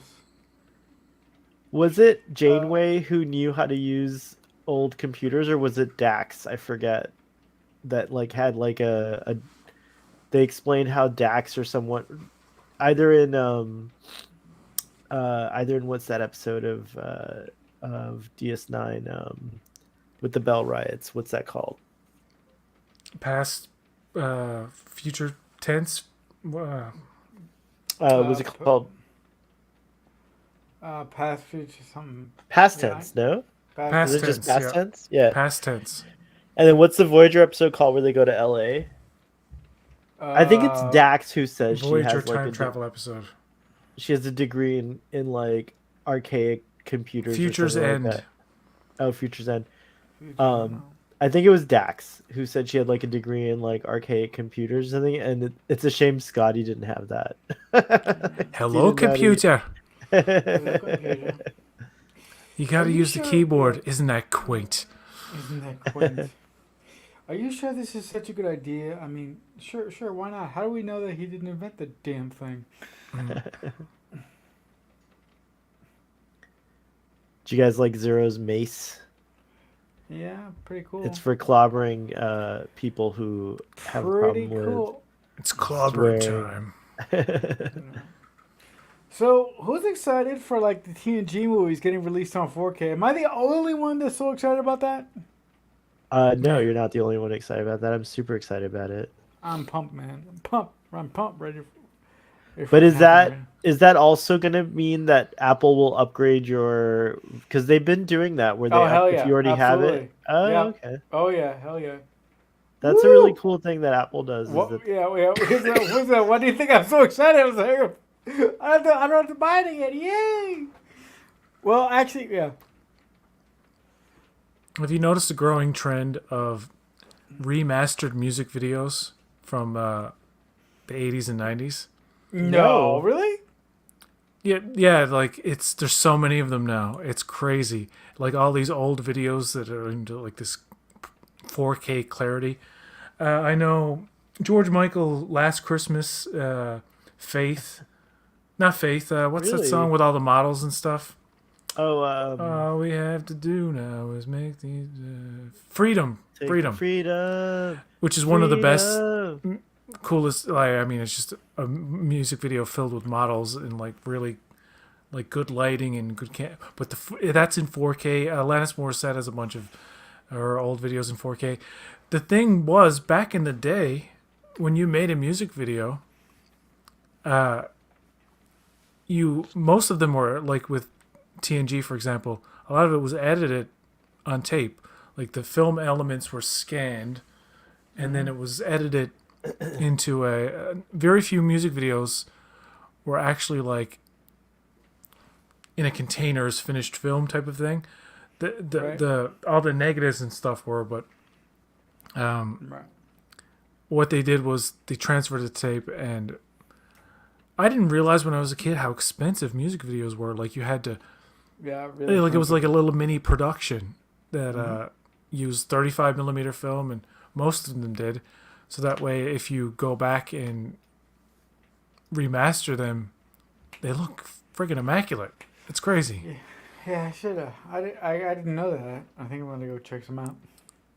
A bunch, like the old ass videos too. It's crazy. I'm a big Alanis Morissette fan, so I'll go and check that out. Now there is a difference between a lot of these upscaled videos. You can tell the difference certainly.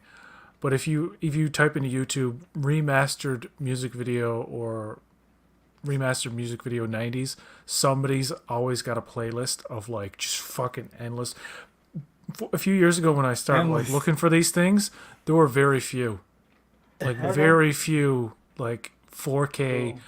Bonnie Tyler's Total Eclipse of the Heart is remastered 4K. It's crazy. Oh, I want to see that. I love that video. Turn around. Every now and then I must admit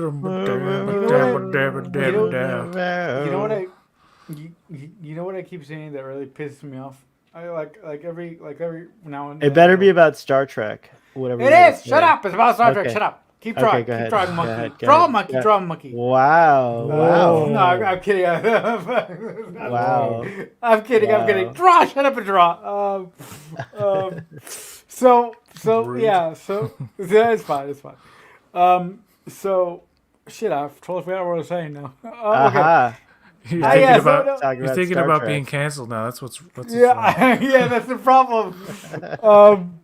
No, so every now and then, I get like on my YouTube feed, I get like these videos of these guys who like do 4K upscales of the main opening sequence for Deep Space Nine, Oh yeah. and that always pisses me off. I'm like, God damn it!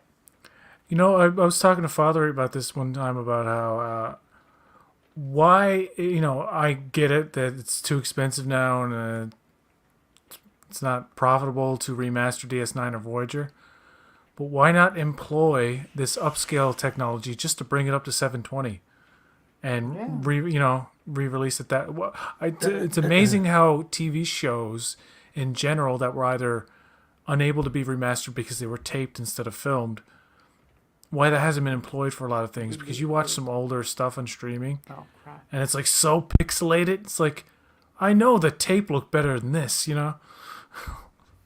For example, DS9 looks better on Netflix than it does on Paramount Plus or Crave. For some reason, it's very pixely in the other versions, but it's like true DVD kind of quality on Netflix. For whatever reason, I don't know why. Joanne Robertson in the audience said when you were singing that you sounded like Cher. But and by the Joel way, said, yeah, and Joel said Pearl Jam, right? Pearl Jam, yeah, Eddie Vedder. Pearl Jam's Even Flow and Jeremy are remastered in high definition. Oh wow. And remember that song, "A Friend in Need's a Friend Indeed. A friend with weed is better." I Pure don't Morning, remember. Pure Morning by Placebo. But if you go on, if you watch those things, if you have them in a playlist on YouTube, it will stop on either Jeremy or Pure Morning. You know why? Why? Because Why? both of those videos have disturbing content, and it's Oh. like Jeremy has like Right, know, suicide or no shooting. no, or- yeah. the school shooting kind of thing Right. element to it, and Pure Morning is all about a person jumping off a building, Oh, and it that's has a right. suicide trigger warning. But really, he's in the video. It's not. That's not the case. When they step off, they kind of like walk on the wall. Anyway, it's nowadays it's crazy. Like when you have these things in a playlist, it will stop and say, "Are you sure you want to play this?" Did I because grow that- up in a more because liberal that's how- society than the one we Because live that's in how today? sensitive people are now. Yeah. I mean, I understand, but trigger warnings are kind of useless because it creates the anticipation of something that For will what it trigger is. somebody. And I mean, we all have No, issues don't and agree. trauma and stuff like that. I I think don't that think people, we should be I as think that protected as we people- are. It will create like anxiety in certain people, but I think ultimately, if you know that's going to be something that'll, you know, bring up trauma that you don't want, it's good to have a trigger warning, because I appreciate it. Sometimes there's certain things I don't like in horror, and Oh, if yeah. I knew in advance that a film didn't have it, I would have avoided it, because like at the end of the day, no matter how good the film was, when it had that thing happening in it, like I was just like, no, I can't, I don't like this, like I want to leave. So I actually appreciate trigger warnings when it comes to horror. I don't really, like the one Well, in they'll tell you Picard, in a that movie if there's situation. smoking and everything in it now. If there's smoking in this, there's That's talk of self harm in this. There's That's ridiculous. You know, It's not well, ridiculous. I don't know if no, it's but ridiculous. it's like Like, no, but no, but no, but does it deter I your know, enjoyment if no, you no, see the trigger warning? Like, no, no, right? but If you like no, that but stuff, it's I'm not not. gonna No, but bother you. I'm not talking about trigger warnings. I think Oh, that's okay. I think, trigger warnings for like really, really, really, really heavy stuff that can really affect people is great. But what I'm talking about is if there's smoking in something, and I'm like, really? those. There's a difference between trigger warnings and like notifications of like there's Of sexual like violence in the sexual movie, violence or whatever. and Yeah. like those things are an indication of like, okay, this is the disturbing content I should watch out for, and if I don't like one of these things, I probably should stay away from it. Another thing you can do if you're not unsure about a horror movie or something, look up name of horror movie, Parents Guide. Now you'll Ah. always get a description of sex, profanity, violence. Not necessarily spoiling the movie, just pointing out there is a this and this and that in it. Like when I looked up Babylon before I watched Babylon, I immediately saw the elephant thing and the pee thing, but that happened so early in the movie. It's like, oh, okay, that's the worst of it. Well, all right then. That's fine. But sometimes when you see these things written down, you're like, you imagine the worst version of it. I looked up the Terrifier 2 because I heard it was just so messed up, right? Just reading some of the stuff in the parents' guide for that movie, I felt sick, and I said, I'm never going to watch that. Like, something having to do with a little girl and diarrhea. And I'm like, I just picturing that scene. It's like, no. Why would anybody want to watch that? It's like, What did poor Stan walk into? Hey, Stan. You're on Starfleet Boy After Dark. You're on mute. Hello, Oh, you knew that. everyone. Not the first time I've walked into a diarrhea situation, but I'm not going to get into it. How's it going tonight? Pretty good. The benefit of just having moved to a new city is I don't know a lot of people here, and I have no plans, so I can randomly pop in and share my opinions. And Yay. as a mediocre white man, I have plenty. So I was summoned, and I am here. Well, I agree that you're a white man, but I disagree that you're mediocre. So we're already arguing, starting off from the back. No, no. Excuse me. You start the argument about the goddamn cursing thing. I didn't. You pushed that. Oh, I didn't I didn't start start that that. argument. The internet. I didn't start you that. got really Yeah, no. defensive, Starfleet But- boy. You Yeah, accused but me. I didn't start You that accused shit. me and Marcelo of heresy. I didn't start that shit. You did. But I plan to end it with the internet. I'll tell you that. Internet, come Alright, for well, me, because whatever. I'll. If you swear in your life, you have no. If you've ever sworn in your life, you have no right to disparage Jean-Luc Picard's use of the F word in Star Trek Picard, because you have sworn. But I want to hear from the true saints, people who've never said a cuss word. That's the people that I want to hear their outrage about swearing in Star Trek. Everyone else, I think you're out of line. But what's your opinion, Stan? Now that I've like set my little line here. Objection, Your Honor. That's a leading statement and question. No, it didn't bother me. I thought it was a little. It didn't hit for me either way, but swearing in general doesn't bother me. I actually liked the use of it in Discovery, and in Agnes using it, I thought worked. In this particular episode, in that scenario that they were in, it didn't bother me at all. And I've never, even though I've never heard Jean-Luc Picard say the F word before, I can very easily presume that he has. We just haven't heard it. And so it didn't bother me. And it That's a good point. Like at the bar or something when he's really drunk and he's hanging out with Riker and Troy, for sure he's like been like, oh, that's so fucking funny. Yeah. And it's funny, this came up, my buddy Matthew and I actually used this thing to stream on Twitch, playing Star Trek Alliances. We were talking about this yesterday, and he mentioned the thing that does bother me. Like, I don't mind that people don't like it, like if it's not for you, whatever.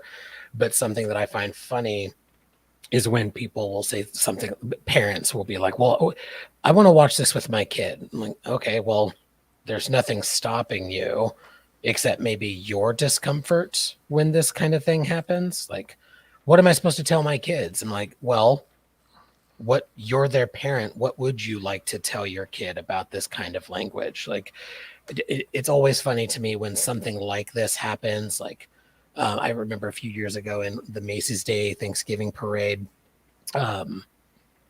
Kinky Boots had the musical Kinky Boots had a presence in the parade, and people were writing in like, what am I supposed to tell my kids? I'm like, tell your kids that gay people exist and musicals are a thing. Like, being uncomfortable being a parent is not a reason for content to not stay current. Swearing, if that's something you don't like your kids to hear, change the channel, tell them, hey, that's language we don't use in this house, whatever. But the moral outcry because something you don't want your kid to hear is just silly to me. It's a really good point. I feel like people were like more on the same page about stuff like that. And like, I don't know, I was just commenting earlier, I feel like maybe I grew up in a more liberal society than we're living in today, or is it just like a microcosm of like Trek Twitter? I don't know. No, when I'm I trying was to determine that. when I was a kid, people didn't get bent out of shape this easily. Like, the climate now is like ridiculous. You say like one thing, and like the people pillory you with a bunch of pitchforks, without even without even thinking about what it is you said. I wouldn't want any kid to watch Picard season 1 or every. Well, yeah, sorry, I- I- just to I be would- clear, I would- Picard is a adult, it's a mature audience's show, Yeah, so it- it would be a little irresponsible to like just plop a kid in front of it. without, like, However- a lot of, yeah, it's like Season 2 is a bit, mature too in terms of violence, and there's cursing in that too. But I think season 3 so far is the most, if you could call it kid friendly, is the most kid friendly season so far. And I think just as like a space adventure, I don't think it'd be that bad for like, I don't know, like an 8-year-old or something to watch it with their parents. It doesn't seem to be going in any kind of like overly, I wouldn't show overly dark. Picard The Ferengi to an beheading, 8-year-old. like kids. I think kids are like, when I was a kid, beheadings and things were like pretty shocking. But I mean, Lord of the Rings was a PG-13 movie, for example, that has beheadings. But, You can get away with it now as long as you're not too graphic with it, I suppose. Well, remember the season 1 episode Conspiracy when they finally shoot Remick? I remember thinking that as was really a gross, kid, yeah. that was like, I did not see it when it first aired. I would have only been 2, but somewhere in the 5 to 6 range when I did see it, I was like, oh wow, that's gross. Like as a kid, I didn't know how to process that, and not in a negative way. I was just like, well, I don't know what that is. But this reminds me of like other 80s movies like Terminator and RoboCop. Oh, Like- RoboCop, yeah. Total Recall. Like 80s gore is something else, and I think a lot Yeah. of people forget with the like, today is so gory. I'm like, let's look at some 80s content. Goodness, Dude, they had RoboCop. They marketed merchandise to kids from rated R movies. Rambo, RoboCop. There was a RoboCop cartoon, a Rambo cartoon. There were RoboCop toys. It's like they used to have the Alien toy. Remember the Alien movies came out, and there were toy commercials like and these kids technically couldn't go see these movies, but we would all watch them on VHS when we could, right? Eventually. Yeah, it's true. It's Hey, like welcome. they don't- They're not go doing ahead, that sorry, anymore. PJ. You don't Yeah, see sure. that kind of marketing now, where it's like for rated R material. It's usually the Welcome- adults buying the toys. Yep. Yeah, it is Hello, weird. everybody. Hello, Ken. Ken Hello. and Trev, we got it. Wow, like, guys, I'm just drawing and drinking, so thanks for showing. You know, The you games just are like summoned actually, and actually, arrived. actually, I need to correct you. You're drawing and drinking, and you're picking a fight about a word. We've been talking about it for 20 minutes already. I am a Ugh. little belligerent about this. Yeah, This it's is, just a word. Get over it. For those of you guys who are just hopping onto the stream, so I've done one of these drink and draw streams before, and I take requests. I was there for Tonight, one of them. I have to draw this drawing for Trek on the Tube, like it's a project that he's doing. So he wants the prompt was to draw the next iteration of Zero and the next iteration of Murph, like what we think their next evolution will be or whatnot.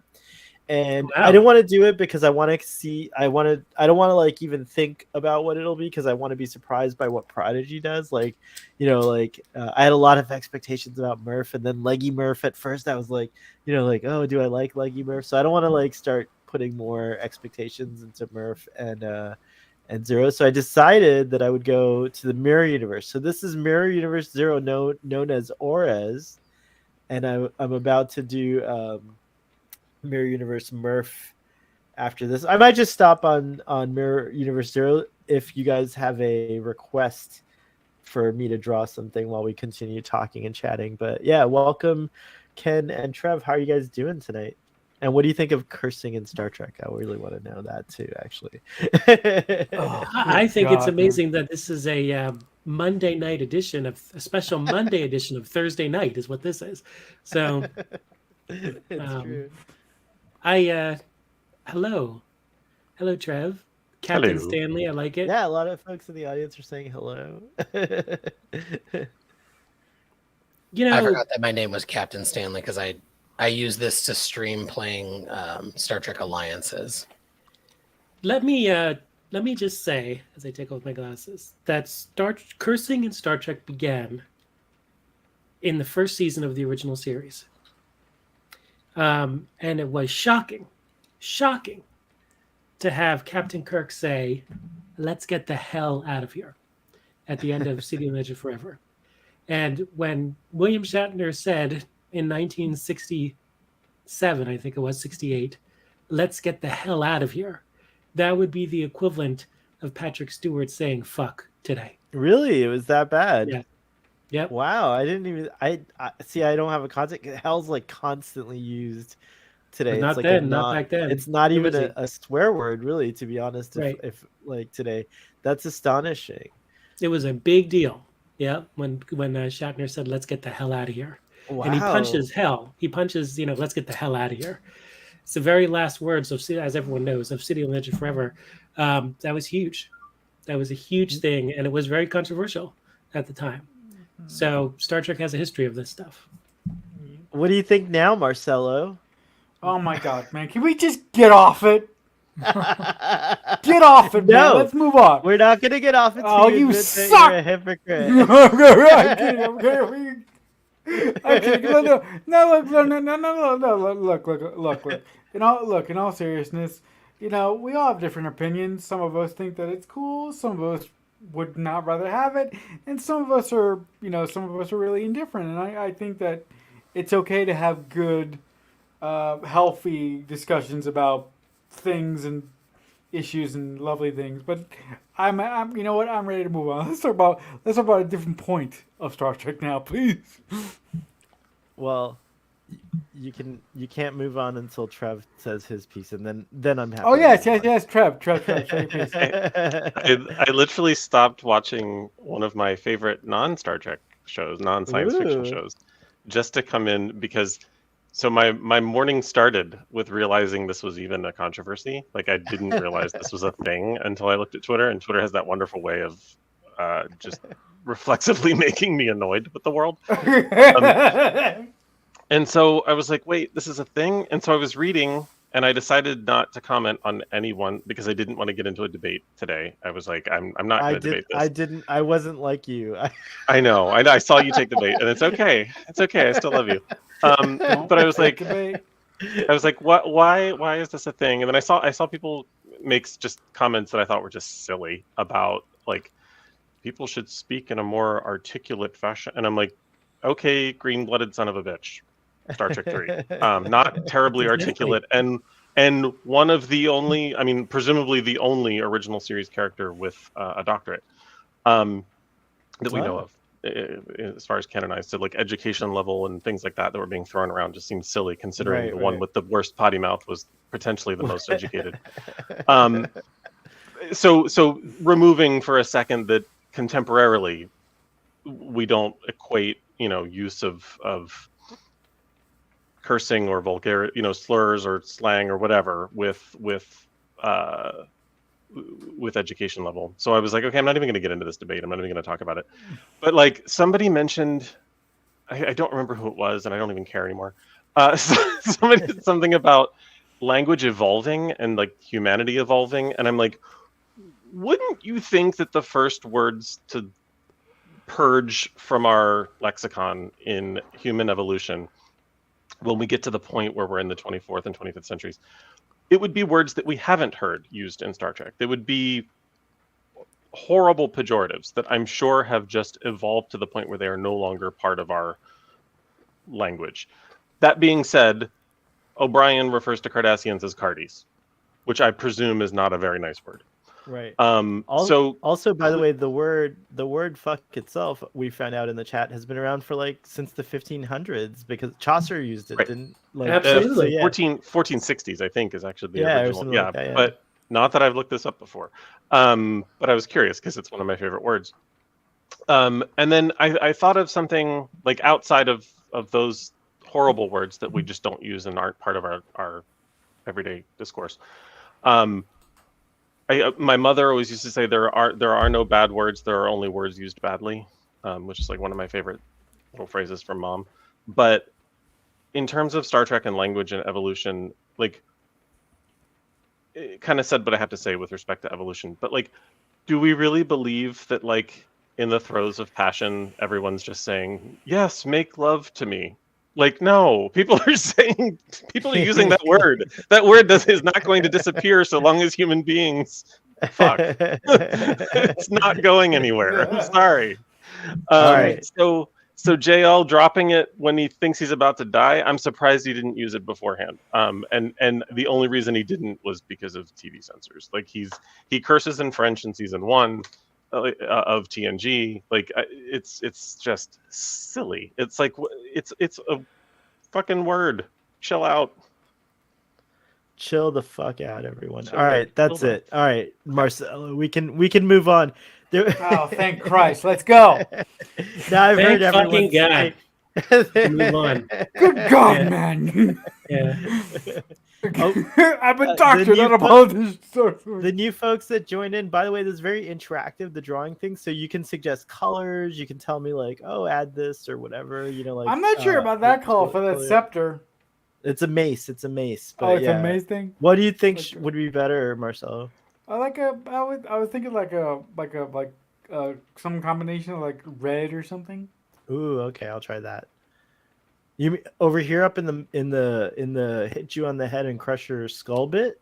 Yeah. Hit you on the head, crush you on your skull. Because I will put blood on this. Crusher convo. Oh, wait, Okay. that's- Oh no. If you're gonna put blood on it, that'll be fine then. Somebody All in right, the comments just asked if we can switch the conversation to talking about scants, and I'm in favor. Oh yes, let's do scants. Who asked that? Joel? Oh, cool, Joel. Good topic. All right, scants it is. Let's talk about scants, baby. Who owns a scant in this crew here? What is that? You don't know what a Can't say scant that I is, do. Marcelo? I have no idea. What the hell is it. Wow. Do you remember Usually the Next Generation, Marcelo, in Encounter at Farpoint? There are some Yeah. duty officers that are wearing what Oh. looks like Oh, What? okay. what? Well, I mini know. skirt. Yeah, like I know, no, it's I- bigger yeah, I than a know. mini skirt, right? It's like more Yeah. like a just standard skirt. For, But the, it's for That's women, what- it's shorter That's what you for want some to talk weird reason. about? oh, okay. For Huh? some weird reason, they put the women in really in the short That's what skirt he wants to and the talk long about, boots, Rick. Okay. but the men wore a long skirt and short boots. Yeah. Well, they Well, have, they have, short they have something short to cover. skirts. Yeah. Okay. What was that, alright. PJ? Well, what if you're like, you know, well endowed? Oh, You can't have oh, it that's hanging out. true. Can't have it hanging out at the bottom. I suppose that's So true. they're- Yeah. Presumably, So they're- there are standard issue undergarments to control such things. That's a Well, good what's the point of a but- scant if you but- can't be yeah. free down there? Yeah, like is it Right. like It's what like if a you're kilt. a Scottish person? Yeah, like what if you're a Scottish person wearing a scant? Then you may not you may choose not to wear undergarments, unless it's like a rule that you're supposed to in Starfleet or something like that. But that that's interesting, anyways. But yeah, I have wanted one for a long time. Marcel, you would not wear a scant. You would not. No, rock hell the- no. Hell No. Mm-mm. What, Nope. just because you wouldn't wear like a skirt, like would you wear a kilt? No, I'm not. No, I'm not that guy. You just put me in like a pair of dress pants. I'm good. I'm not. All right, so I'm you not wouldn't wear a the- scant. Yeah, I'm not the kilt wearing guy or a skank guy. No. Mm-mm. I would wear a scant and then like uncross my legs in front of a sweaty Wayne Knight. Jesus. Wow. Okay.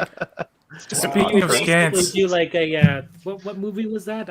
Basic with, Instinct. Basic Instinct. Speaking, Yeah. speaking of the F word, What As Are someone they who called lives in a very scants? warm, as someone who lives in a Oh, very go warm ahead. climate, I am in favor of scants. Has anyone here ever worn a kilt or a utilikilt? Do you guys know what utilikilts are? No and No. no. No. Utilikilts were invented in Seattle, and they're kilts for like carpenters and like other kinds of workers that use tools, and they have like tool slots or whatever. And so many construction people and carpenters wear them in Seattle, and it's really delightful. Well, I'm They're going like to a charity event this weekend, and I will be wearing a very long red skirt because everyone will be wearing red skirts or red dresses because I'm going to the red Oh, dress neat. party. Oh, very nice. cool. Okay. I am dying to get a scant, but I want a really well-made one, and I can't find one as of right now. So if you guys know a vendor, please DM me and let me know, and I'll check them out. I have to say, I I've had One never with thought some- about the it. season 3 collar. Yes. No, the Oh, season 3 color. what were you gonna say, Ken? I've never thought about wearing a scant. I have thought about kilts every now and again, but I've never thought about a scant. How long were the scants in the show? It was in the Next Generation, right? So I don't think it ever made it beyond the Next Generation. Did we ever see it on DS9 or Voyager? I don't think so. No, No. but we do see them in Discovery. Oh, Because Right. yeah, Commander Non. Commander Non wears one, Right. and you see some background folks, including there's a guy, or at least Wearing one. a male presenting person, wearing one, and then Strange New Worlds, there was a male presenting. Oh, neat. I Yeah, didn't the way realize that episode was edited, you don't see it much. There's like a split In the second where background you can, when he yeah, stands, yeah. he moves from one station to the other, and I bet he looked really good in it because he was quite handsome. I wonder if you Adorable, saw it in yeah. Star Trek: The Motion Picture. You may have seen it in the rec room scene. I have to go Oh, back and really? look. Yeah. Also, the motion picture had the guys wearing, like, it looked like everyone was dressed from the set of Logan's Run. Like, everyone was just wearing like flowy fabric that barely fit and lots of like Right. side open things. And yes, there's a lot of skin in the motion picture. Yeah. Father, are you all still there? Uh, I think Father must have gone to do something with Amos or something. uh, What? How's I'm here. I'm still here. Would you ever wear a scant? Do you have a scant? I'll wear one as like a group, but I don't think I'd wear one solo. Oh, nice. So we could do a group thing. That'd be cool. So all of us who are going to Star Trek Vegas, oh, Scant time? Oh yeah, who's Scant going to man. Star Trek Vegas? By the way. Oh, by the way, Joanne wanted to know if you're I a am. van. is in San Francisco, Trev. Are you in San Francisco? No, I'm in Palm Springs. I think there is one in San Francisco. I just don't think it's this weekend. I think it kind of rotates. I know San Diego's is usually in June or July. I'm not sure when San Francisco's is. Man, ow. Oh, What you happened, okay? Marcelo? You okay? Yeah, no, yeah, I got a cramp. I gotta move my foot. Oh, Sorry about that. no worries. So yeah, I'm going to Vegas for the first time, so I'm excited. Ooh. Not the first time I've ever been to Vegas, but the first time I've been to a Star Trek convention. That Star Trek convention in Vegas. So And I forget who else is going to Vegas in here other than Fathery. I am. Nice. And Awesome. Stan. Oh, cool. I think Matt might be going this year. Our friend Matt too. I don't know if you guys have met him met him. online. Juzel Ricks or Juzel Ricks. I'm met not Matt. sure. I met Matt. Yeah. I haven't seen him in a long time, but I met him. Can I ask you guys? I'm assuming you all have Paramount Plus. I have it. I had it in I Canada. do. It doesn't have the new stuff, but it has a lot of the original shows that come on there. Yeah. Besides Trek, are there any Paramount Plus originals that you watch? Did anybody watch this? Yeah. I just go ahead. I'm sorry. I watch Mayor Mayor of Kingstown. Kingstown, Yep. yeah. Jeremy And- Renner. Yeah, and I also watch Halo. There's a couple other ones that I can't freaking think of right now. God damn it. I just binged Tulsa King, which I thought was fantastic, with Yes. Sylvester Stallone. And yeah, I did watch a couple episodes of Tulsa King, but after a while I just was like, I'm very middle of the road on that one. I lost it. Yeah. I will continue to watch it. I just hope it improves because it is so kind of it's cheesy in some parts and formulaic. It's this weird Yeah. blend between like lighthearted comedy and like very serious. And I don't think Oh. it's weird, but it's interesting to see Sly Stallone in a TV show. And he's trying to interact with all these local characters. That there's some kind of like there's fun in that. Oh, There's and definitely fun in that, and it does try really hard. I mean, it's interesting because you can't get past Rocky and Rambo, right? I mean, you're looking at this guy, but he's creating his own character. That the team, you know, his family that he pulls together in Tulsa, I think is pretty cool, and I found You it know- really disturbing, and it Did you? really no. This one particular part I'm going to talk about. The Okay. thing with his daughter, the revelation about what happened yes. to her. I'm like, oh my god, like, come on. Anyway, but it's good enough for me to want to continue watching. I watched The Offer as well, which was a mini series about the making of The Godfather. what did you think of that, PJ? It was good. It wasn't as realistic as I thought it would be. You know, they do this trope in TV shows and movies where when they are filming a TV show or a movie within a movie, it's never realistic. They kind of like they do it like a stage play rather than like we need coverage and stop here. You know, it's not the acting movie process is a little more I don't know. It's not it doesn't flow like they portray it in movies and stuff. They kind of just say action, and they do the whole scene like a. Anyway, that's one little Yeah. nitpick. also I watched Yellowstone in 1923 and 1883. Yeah. I love the the Taylor Taylor. Sheridan universe. Cheesy, corny, little melodramatic, but I mean, 1923 is probably the best of them in terms of. Yeah, no, 18. I really like 1823 is 1883. Yeah, 1883. Thank you. Is almost a perfect show to me. The only thing that really fucked that show up for me is the ending. I was like, I hated the ending. I'm like, oh, it's so stupid. But that's regardless of the point. Which I one love is the how- Harrison Ford one? 1923. 1923. 1923. Yeah, I couldn't get through the first episode of that, but for some reason, but I'll try again. That it starts slow. That one does. Oh, Yeah. 1883 Tulsa King gets is- going from the beginning. Oh, cool. Tulsa King is also Sheridan. yes. And it's Yes. also Matthew Weiner as well, but he stepped down. But thank God it's not in the Yellowstone universe because it just doesn't fit. Right, that's Uh, true. But besides that, I haven't really watched. I thought The Offer I thought was pretty good for what it was.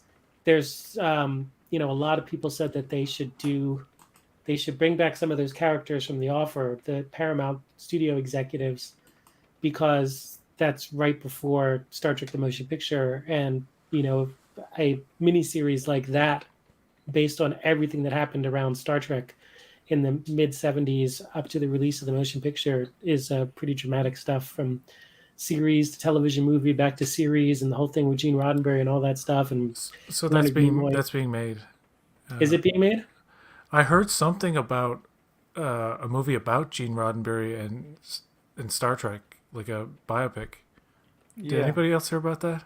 Yeah, that came out on Deadline a while ago. Yeah. Yeah. I don't know what happened with that, but I would love to see an entire series about just like the making of the original series, those actors then being aged up to, and they're in the movies, and then like the next, actually like do a whole dramatic series that covers the history of Star Trek. I don't know how in demand that would be, but I would say that some people didn't even know Star Trek would just be interested in watching. Like, I never wanted to go to a Chippendales, but I watched that show Welcome to Chippendales, which is really good, and I didn't know all that stuff went down. I'm completely oblivious.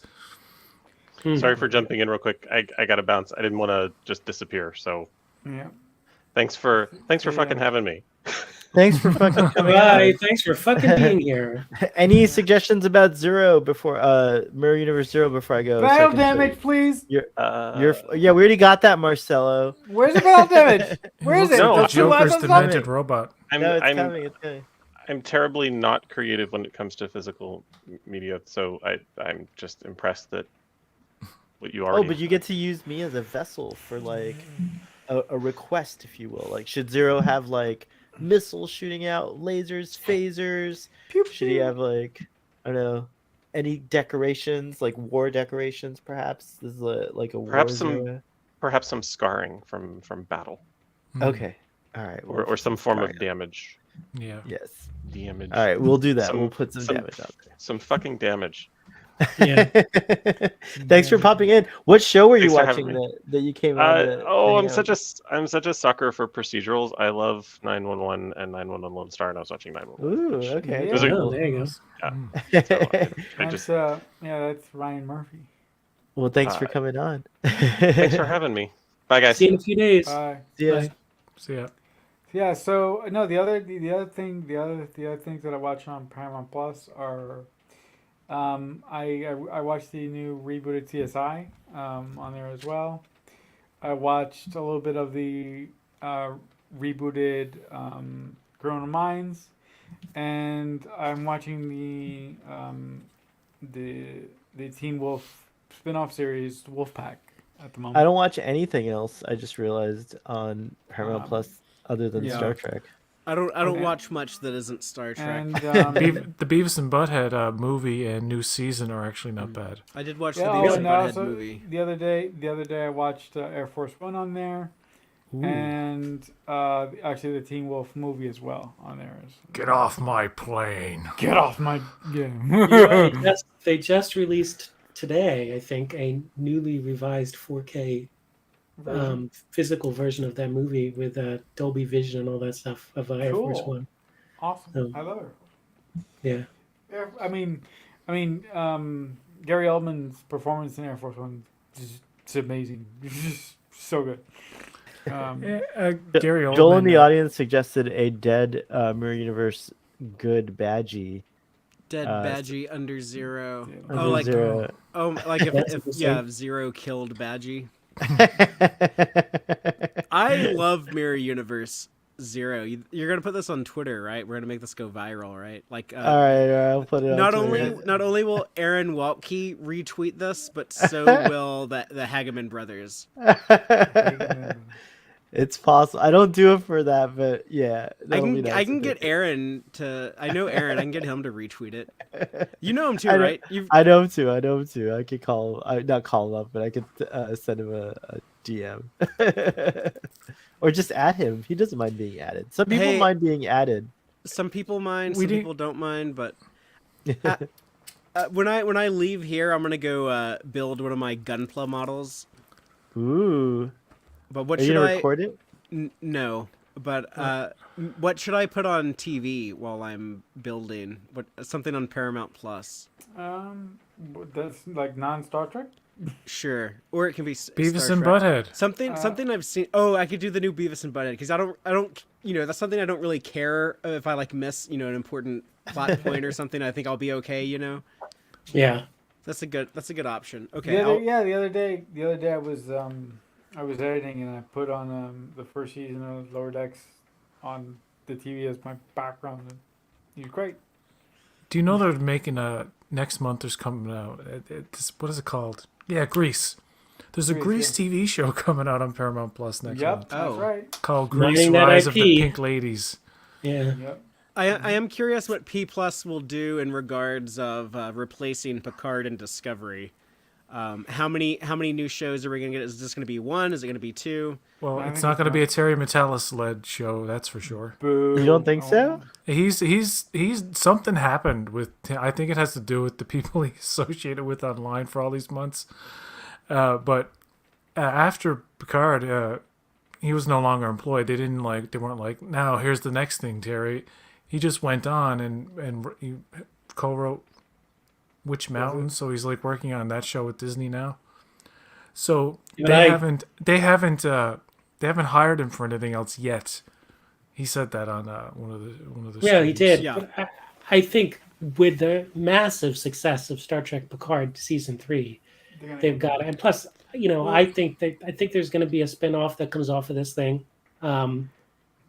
Here's the thing with that though, yeah. is they can do that spinoff without Terry Metalis if they want. Of course they can. Oh, Yeah. sure, yeah. But he's made it clear that it's not anything that's happening now Right. with him involved. And Jonathan Frakes fair wants enough, to be because involved. he's successful. He's gone on working for Disney right after working for Paramount. So Frakes he's getting paid. Frakes has talked Yeah. about how he wants to be in the development of a I would Terry love Metalis that. Oh my ran gosh. show, and he said like, oh, I could even like cameo, and I could be like the Charlie of Charlie's Angels. I wouldn't be one of the main characters, but maybe I could be like some like admiral, giving them orders or something. I would But- trust Jonathan Frakes in that. Yeah.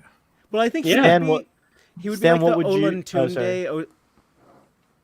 Well, just to add to what PJ was saying, I think Frakes would be what Olan Tunde Osunsanmi is for Discovery, where he's like the head producer for like cinematography for all the directors and stuff. He's kind of like the director of directors, He's a head director now. Right. So I think Frakes would probably want to have that role in a show and kind of be responsible for creating the look of a 25th century Star Trek show. So yeah, I would totally want to see what he would do given that opportunity.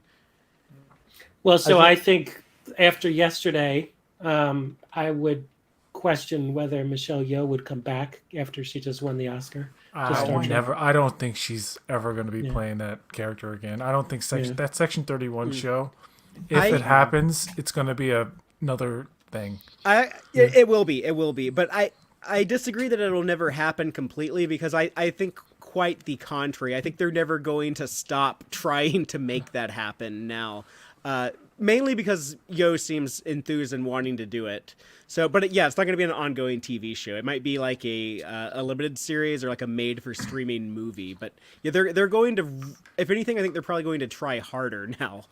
Yeah, maybe. Good point. I love Michelle Yeoh, love her beyond anything you can understand. But I really didn't like her as, the Mirror Giorgio.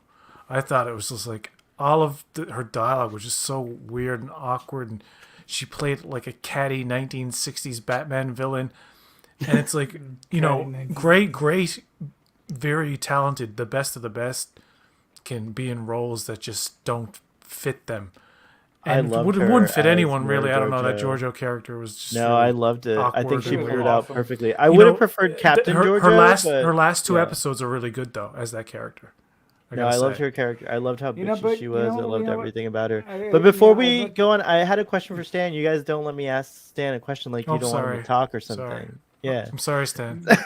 drawing.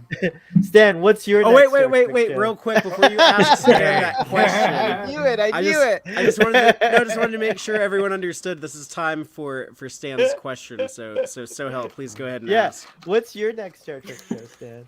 When that replaces Discovery and Picard? Great question. I well, okay, so we're talking Fantasyland, not real world, like they're obviously scaling back money. Yeah, like issues. what Yeah. that, and then also like realistically speaking, like what do you think might happen? So yeah, both. Not too pie in the sky, yeah. Yeah. So I do think with Michelle Yeoh's well-deserved Oscar win yesterday, she becomes a hotter commodity that Paramount should want to give whatever it would take to get her back. She wants to do it, but she's obviously Like it would gonna be a big busy. draw. Yeah. And so I've heard some people say that maybe retooling that potential show into a movie would be more likely to fit in her schedule. That could be cool. But for a show, I do think a Section 31 show that really flushes out her redemption arc, is it got rushed in Disco. I would agree that some of her dialogue was really mustache twirly, but there were some episodes, including I didn't catch who said it. Her last two, her send off, the writing duo that had her best moments really knew how to write that character well. And then there were a couple of episodes that I think the writer just kind of missed the mark on that character. So I think a Section 31 show led by Michelle Yeoh, and potentially, I think if Jill's in the chat, she knows where I'm going to go with this. The way that Una has been sidelined in Strange New Worlds, Thank you. it could be really cool to see her headlining in a way, Rebecca Romaine in a way that would allow Michelle Yeoh to not need to be utilized as much. Kind of like the original, I'm going all over the place. The original idea of West Wing was Martin Sheen was going to pop in like every couple of episodes. That's So right. maybe something like that where they really flesh out her redemption arc, because I love the Emperor, but I do think that like in order to fit in Prime Universe, like there needs to be some more redemption. They really touched on it, but I would personally love for them to partner with Carl, and I would love to see that Section 31 show dip in and out of all of the times. They could go into the 32nd century for a hot minute, not Giorgio, but someone else maybe. They could use the Guardian of Forever as a plot device and sort of merge together Section 31 and the temporal agents. And then really you had get a Garrick, problem you with get Laris, you get Seven. And, wait, It's you true. said to be realistic. Just kidding.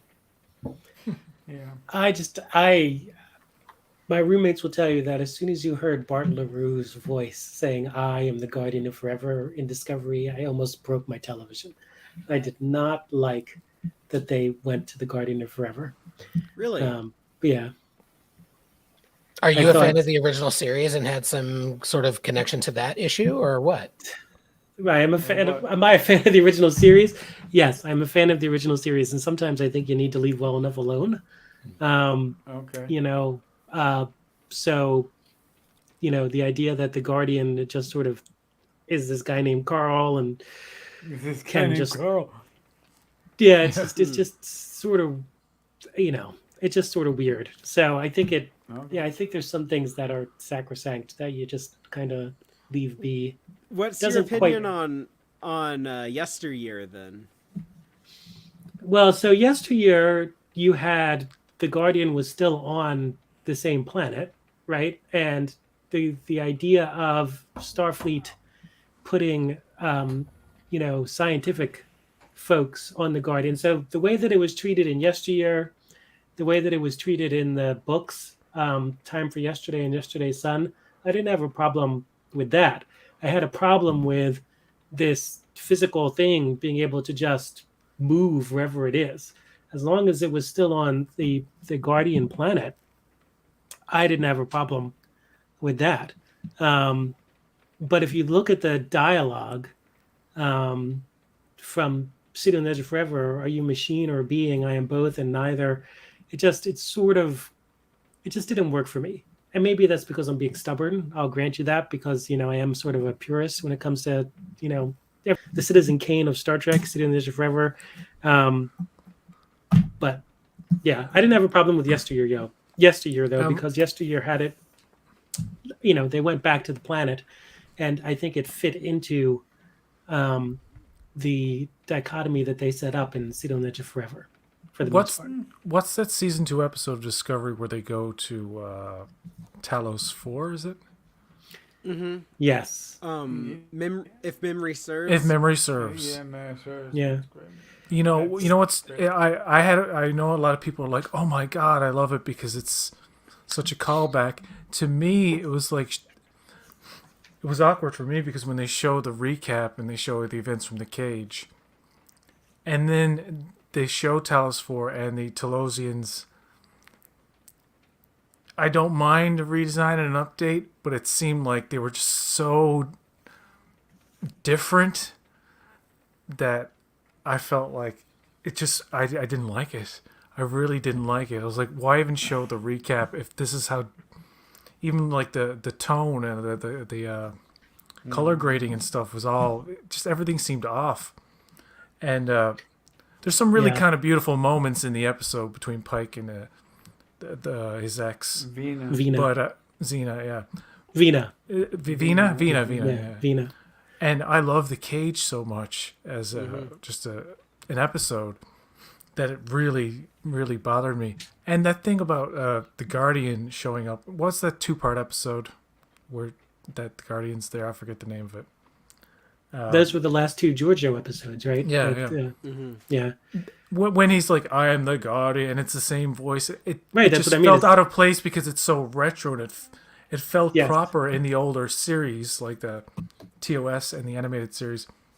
But when you translate it so accurately to that setting, it does come across as like cheesy and out of place.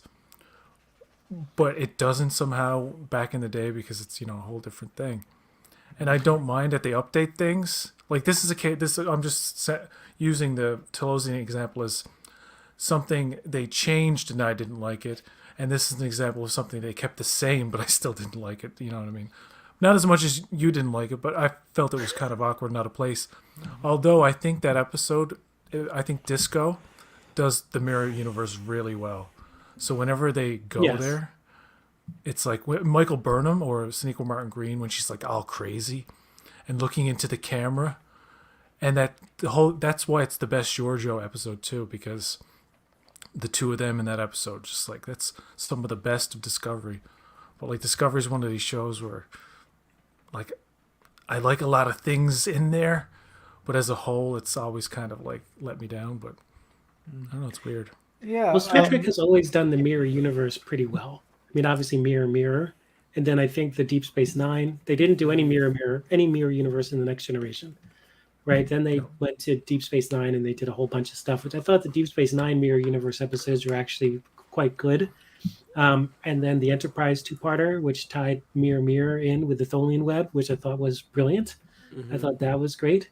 What was interesting about that was they did not update the sets, right? It looked like they were on the 60s version of the Enterprise, or the Defiant in this case. And, when the holodeck recreated the Enterprise bridge and relics for the Next Generation, that was a really big emotional moment for a lot of fans, right? And so I get why you don't want to have, Strange New Worlds look like it's from 1965. I totally get it. Yeah. But at the same time, those fan films that have been done, the fan series, Star Trek Continues and the New Voyages, that did pretty much hold to the original series sets, didn't look bad. I don't think they didn't look bad, but they look inferior to Strange New Worlds. I think that right. I used to be kind of I was in lockstep with that. I complained a lot about Discovery changing the aesthetic, but now that I've kind of seen, I've kind of given up on visual continuity. I don't think Star Trek has really, there's been a lot of soft I haven't reboots yet. of it. I haven't given up on it just yet. Okay, well, Oh yeah. the theory of everything, it's coming. It's coming. They're gonna figure out a way to explain it all, and they might just do it. Yeah, all you have and to Well, they do. did.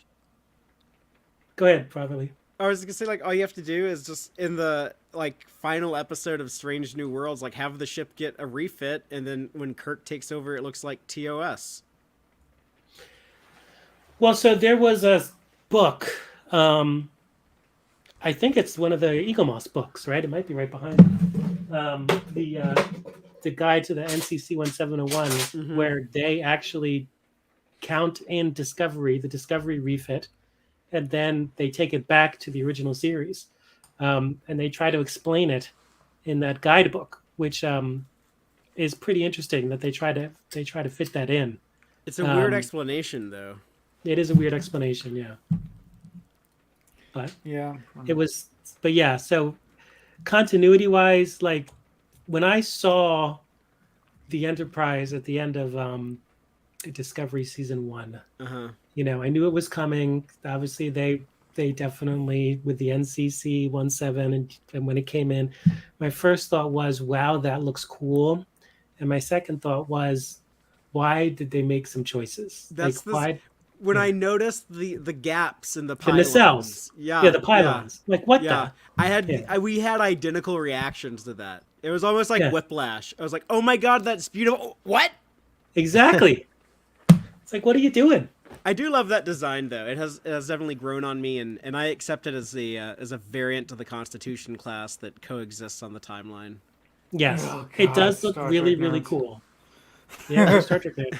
It did. Oh look my really, really lord, cool. you guys are completely all pylons. I'm sorry, keep going. It's glorious. But Hey, keep I going. got excited We- about nacelle grills. We're only scratching the surface on my my massive amount of opinions on pylons, sir. Yeah. The pylons. Yeah. What Oh, kind At of least they pylons kept. are you At least they talking about? kept the round nacelles, right? Mhm. I was excited to see that Enterprise went back to the round nacelles, for example. And of course, they had the round nacelles in First Contact, so I thought that's cool. It'd be cool if they found a way to put the points on there from the cage and make that look cool. Yeah. It does look cool. I think so, Guys, too. starting with PJ, I need a zero check. Like, how's it looking so far? Is there something I should change? What's going on? And do you guys like that I inverted Zero's face? Yeah, basically, I'm so happy with that. Yeah.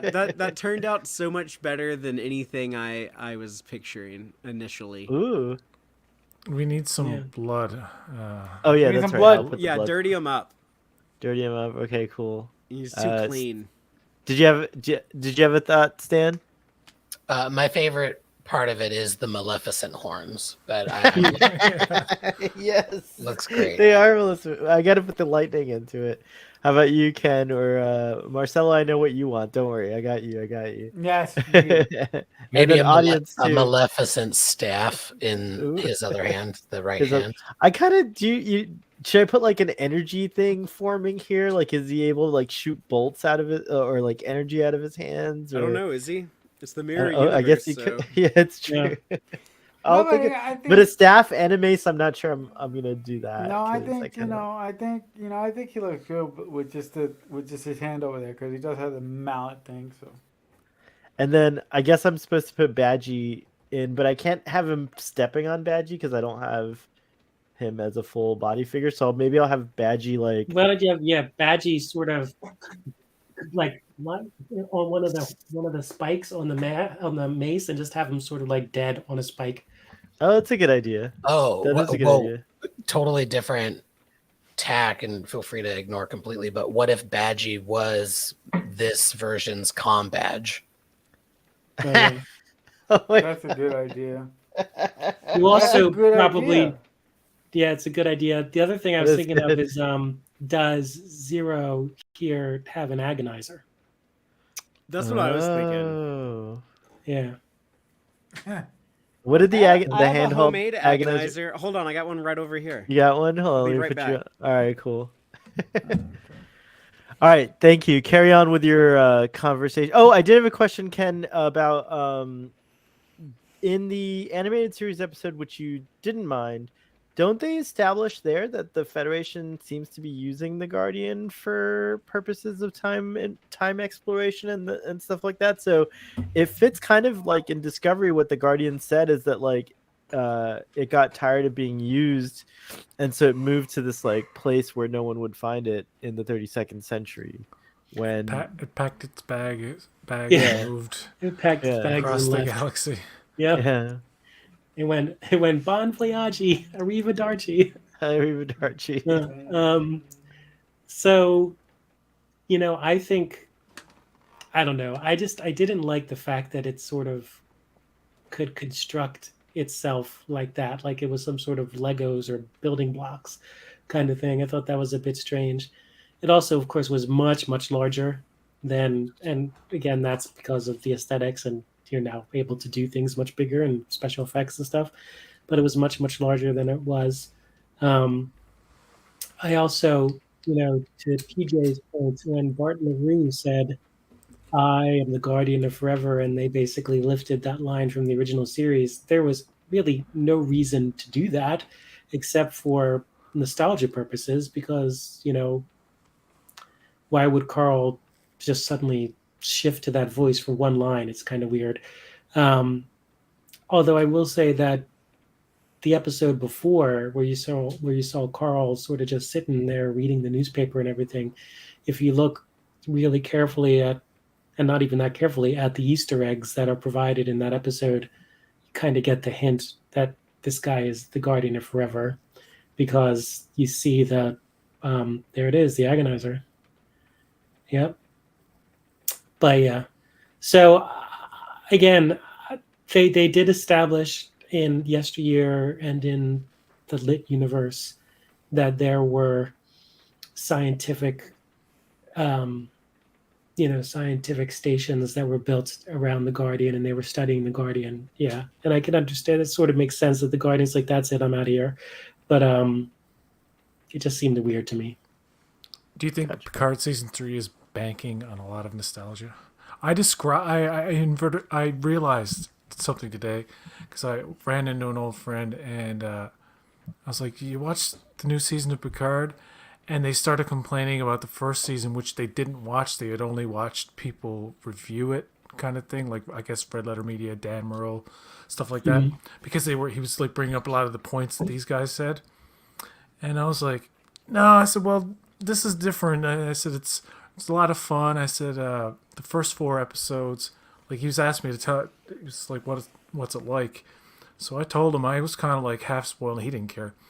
I said, it's like, the first 4 episodes are like this thing with, it's mainly Will Riker and Picard are on this mission with Seven, and I'm bringing up all the nostalgia. I said, and Worf's there, and I said, the villains are changelings. I think the season might be Dominion War Part 2. And he was like, oh my God, I gotta, like, he was like, I gotta watch it. He goes, yeah, and he's like, I'm definitely not gonna watch those first 2 seasons, just from word of mouth and reviews. He's completely like, nah, never gonna touch those. But like, I was just describing all the member berries and all the nostalgia bait that is season 3, which is good or bad depending on how it plays out. It's not inherently good. It's not inherently bad. But just that whole thing about somebody. His favorite show, by the way, is DS9. So when I said the changelings, he was like, he lit up. He was like, whoa. I've got to watch it now. I'm like, I bet you I'll see him next time. He's like, no, I haven't seen it yet. But he seemed really excited, more so than like when I told him about season 1 and 2. He just didn't even touch it because just the word of mouth was so bad. But people, he actually said, oh yeah, I've been hearing about that. And I'm like, I've never heard anybody in real life be like, I've heard about a Star Trek show. It's usually me telling them one exists, and then them probably watching it. I told somebody to watch Discovery one time. They're like, no thanks. I'm like, okay. Well, Discovery gets people get mixed results with Discovery. I mean, it's very controversial. If you put 5 people in a room, they'll have 5 different opinions about Discovery. Picard season 1, we were talking about it in Stan's salon when we did the review of season 1, and when I rewatched season 1 on Blu-ray and just sort of binged it, I ended up liking it a lot more than I did when I had to watch it episode by episode, week to week. I actually think season 1 is pretty strong overall. Season 1 has a lot of good episodes. Yeah. Some duds, but I mean, it has some good ones. Like Lorca, people forget how good Lorca was. No, I'm talking about Picard. But oh, Discovery wait, season 1 shit, is good yes. too. Yeah. Sorry, I'm sorry. Discovery season 1 is actually good as well. But Discovery, so the thing about Discovery, if you talk about But you're right about Picard season 1. It is better in retrospect. Yeah. After you see season 2, and if you binge it, it's a better experience. Yeah. Yeah, and season 2 on a binge is stronger, but not as strong as 1. I rewatched season 2 not that long ago, and I still I really like the first half of season 2 quite a bit. Yes. It's The only first 3 episodes are good. Yeah, and I would extend that all the way to I think the first 5. It was up until the astronaut ball.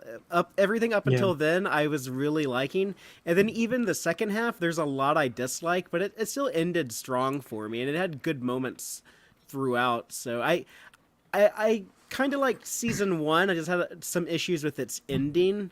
I didn't like the copy paste fleet, and I didn't like Picard's convenient resurrection, but they kind of retconned that in Discovery, talking about oh yeah, the Gollum thing, it didn't really work out when people tried to copy it, and they kind of made up for the copy paste fleet in the first episode of season 2 when we got the beautiful fleet at the Borg portal.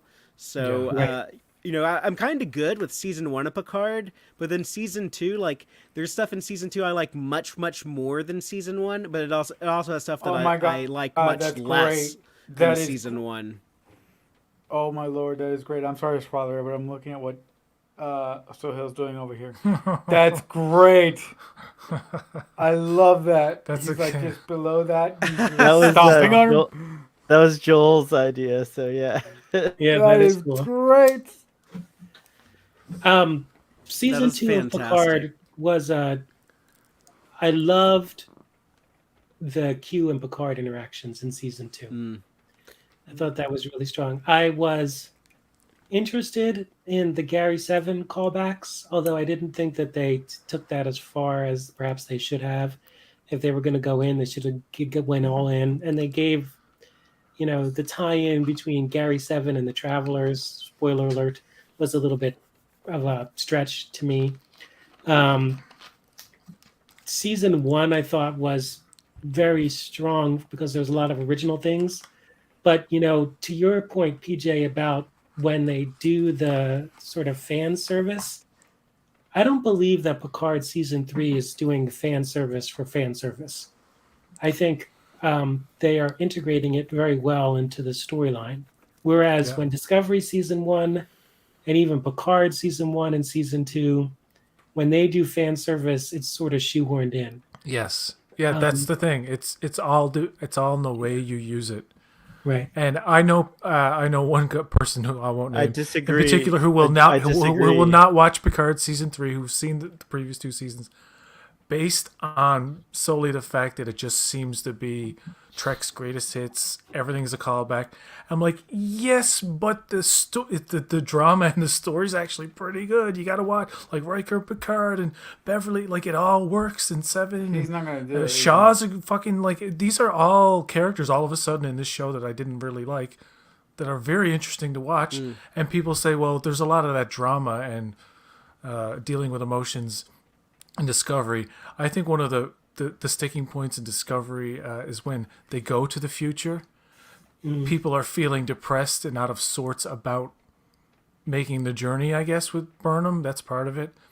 And a lot of the complaints were like, hey guys, none of you had to go with her. It was all like an automated thing. It just needed to be her and the ship. You could have bailed and it would have been okay. But anyway, it's just those little things. And Discovery, it's good that people are dealing with like PJ, it's not fair consequences that of like their trauma and characters stuff like that. can't have regrets. Like, Oh, yeah, no, they I'm saying- decided to go Sure, with they it, but it's can. That's like- what I'm saying. But yeah. the thing is, well, a lot of people didn't feel the sympathy because they had the choice to not go there. And I know it's like all about family and friendship, and they're not going to leave Burnham behind. And I get that. It's just, I don't know. It's with Discovery, it works and it doesn't. Like it's with any show, like Picard season 1. Like when Hugh dies, like I don't feel anything, and I don't feel Seven's need for like, I don't feel any of those. I don't sympathize with the characters or empathize with them for whatever reason. I'm kind of like dead to them. And then season 2, which I hate, when that Picard and Q stuff happens, and Q's like saying to Picard, "You mean something to me." I'm fucking tearing up. I buy into it, even though like I've completely abandoned all hope. They suddenly get me with like, I know I shouldn't buy this because I've been so critical, but damn, like it hits you when it hits you, right? Like this. Well, that's because it's got a history of payoff, right? If you look at the Yeah. Picard Q episodes like Tapestry and even All Good Things, they play off of the storyline that these characters developed. And when some people thought that when Picard embraced Q, it's like, okay, this guy was your mortal enemy. What are you embracing him for? But really, he wasn't, because ever since Tapestry, some argue that Picard season 2 is essentially a 10-hour version of Tapestry, and Tapestry did it much better. Yeah. But there's a dynamic there that I think gets really good payoff, and that's, I think, what you're seeing with Picard season 3 is these characters, which we've been living with for 35 years. You're getting payoff with these characters. You believe But you're getting the years ago. I would argue that all the member quote unquote berries in Star Trek have a history of payoff. Like everything in Discovery has a history of payoff from TOS, and again, it may not be But here's aesthetically the an same as example. TOS, but like if you listen to it as a radio drama, it works really beautifully. If you imagine your own visuals, Discovery actually doesn't break canon or anything. It actually has a lot of great histories of payoff. I like that, by the way. Ken, I'm going to start using that. What's the name of that character in Project Daedalus? The robot girl who dies. Arium.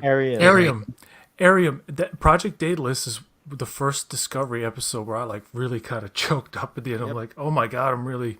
Written by Michelle Paradise, directed by Jonathan Frakes. And it was good. Yeah. In one episode, they managed to introduce this character, which was there, but you didn't really know her, and you get to know her in this episode. And by the end, and that whole thing between her and Burnham and Sonequa Martin, anybody who She's this good is in one that. of the things about Sonequa Martin Green. She's how good in that some one. people criticize her, like she's a wooden actress, and she does not.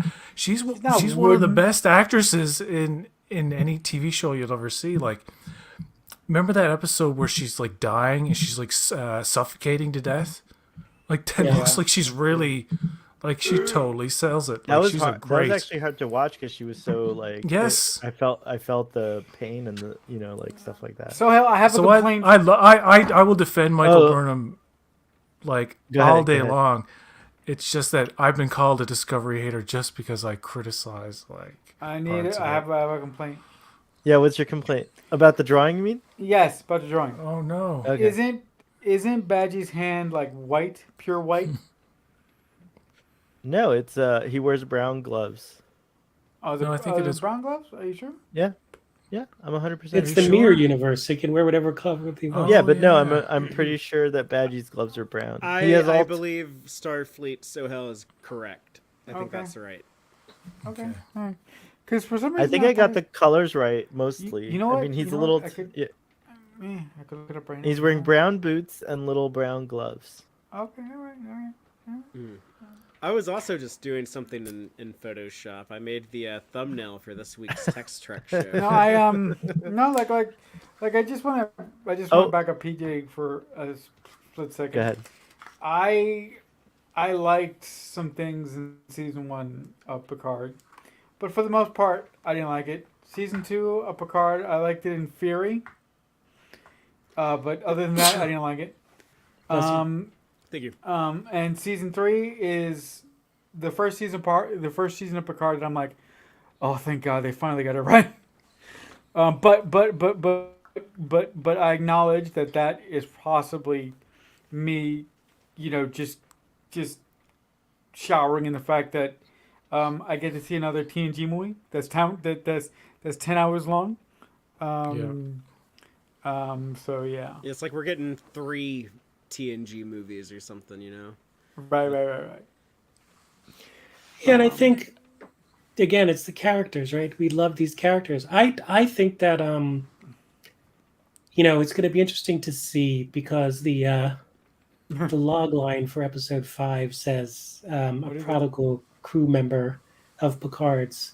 So I'm wondering if that's Already? Worf, if it's someone that we already know, because we know that Terry Matalas has said that legacy characters that have not been announced are coming back. I am really cheering for Ensign Rowe. Oh my I God, think really? That would be Cool. awesome. Yeah. Rose's last rank was lieutenant. I don't know why everyone calls her an that- ensign. that- Oh, yeah, that- There's an Lieutenant Rowe, sorry. episode called. Didn't she? Ensign Rowe. Didn't she defect to the? What do you call To the it? Marquis. The Maquis, yeah. Maquis? Yeah.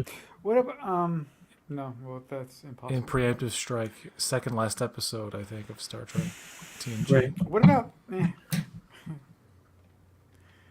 no, but That's I'm good. Bringing it back to swearing, one of the most Oh. appropriate Picard swearing in anything is when he says to Q, "I'm so sick of your bullshit."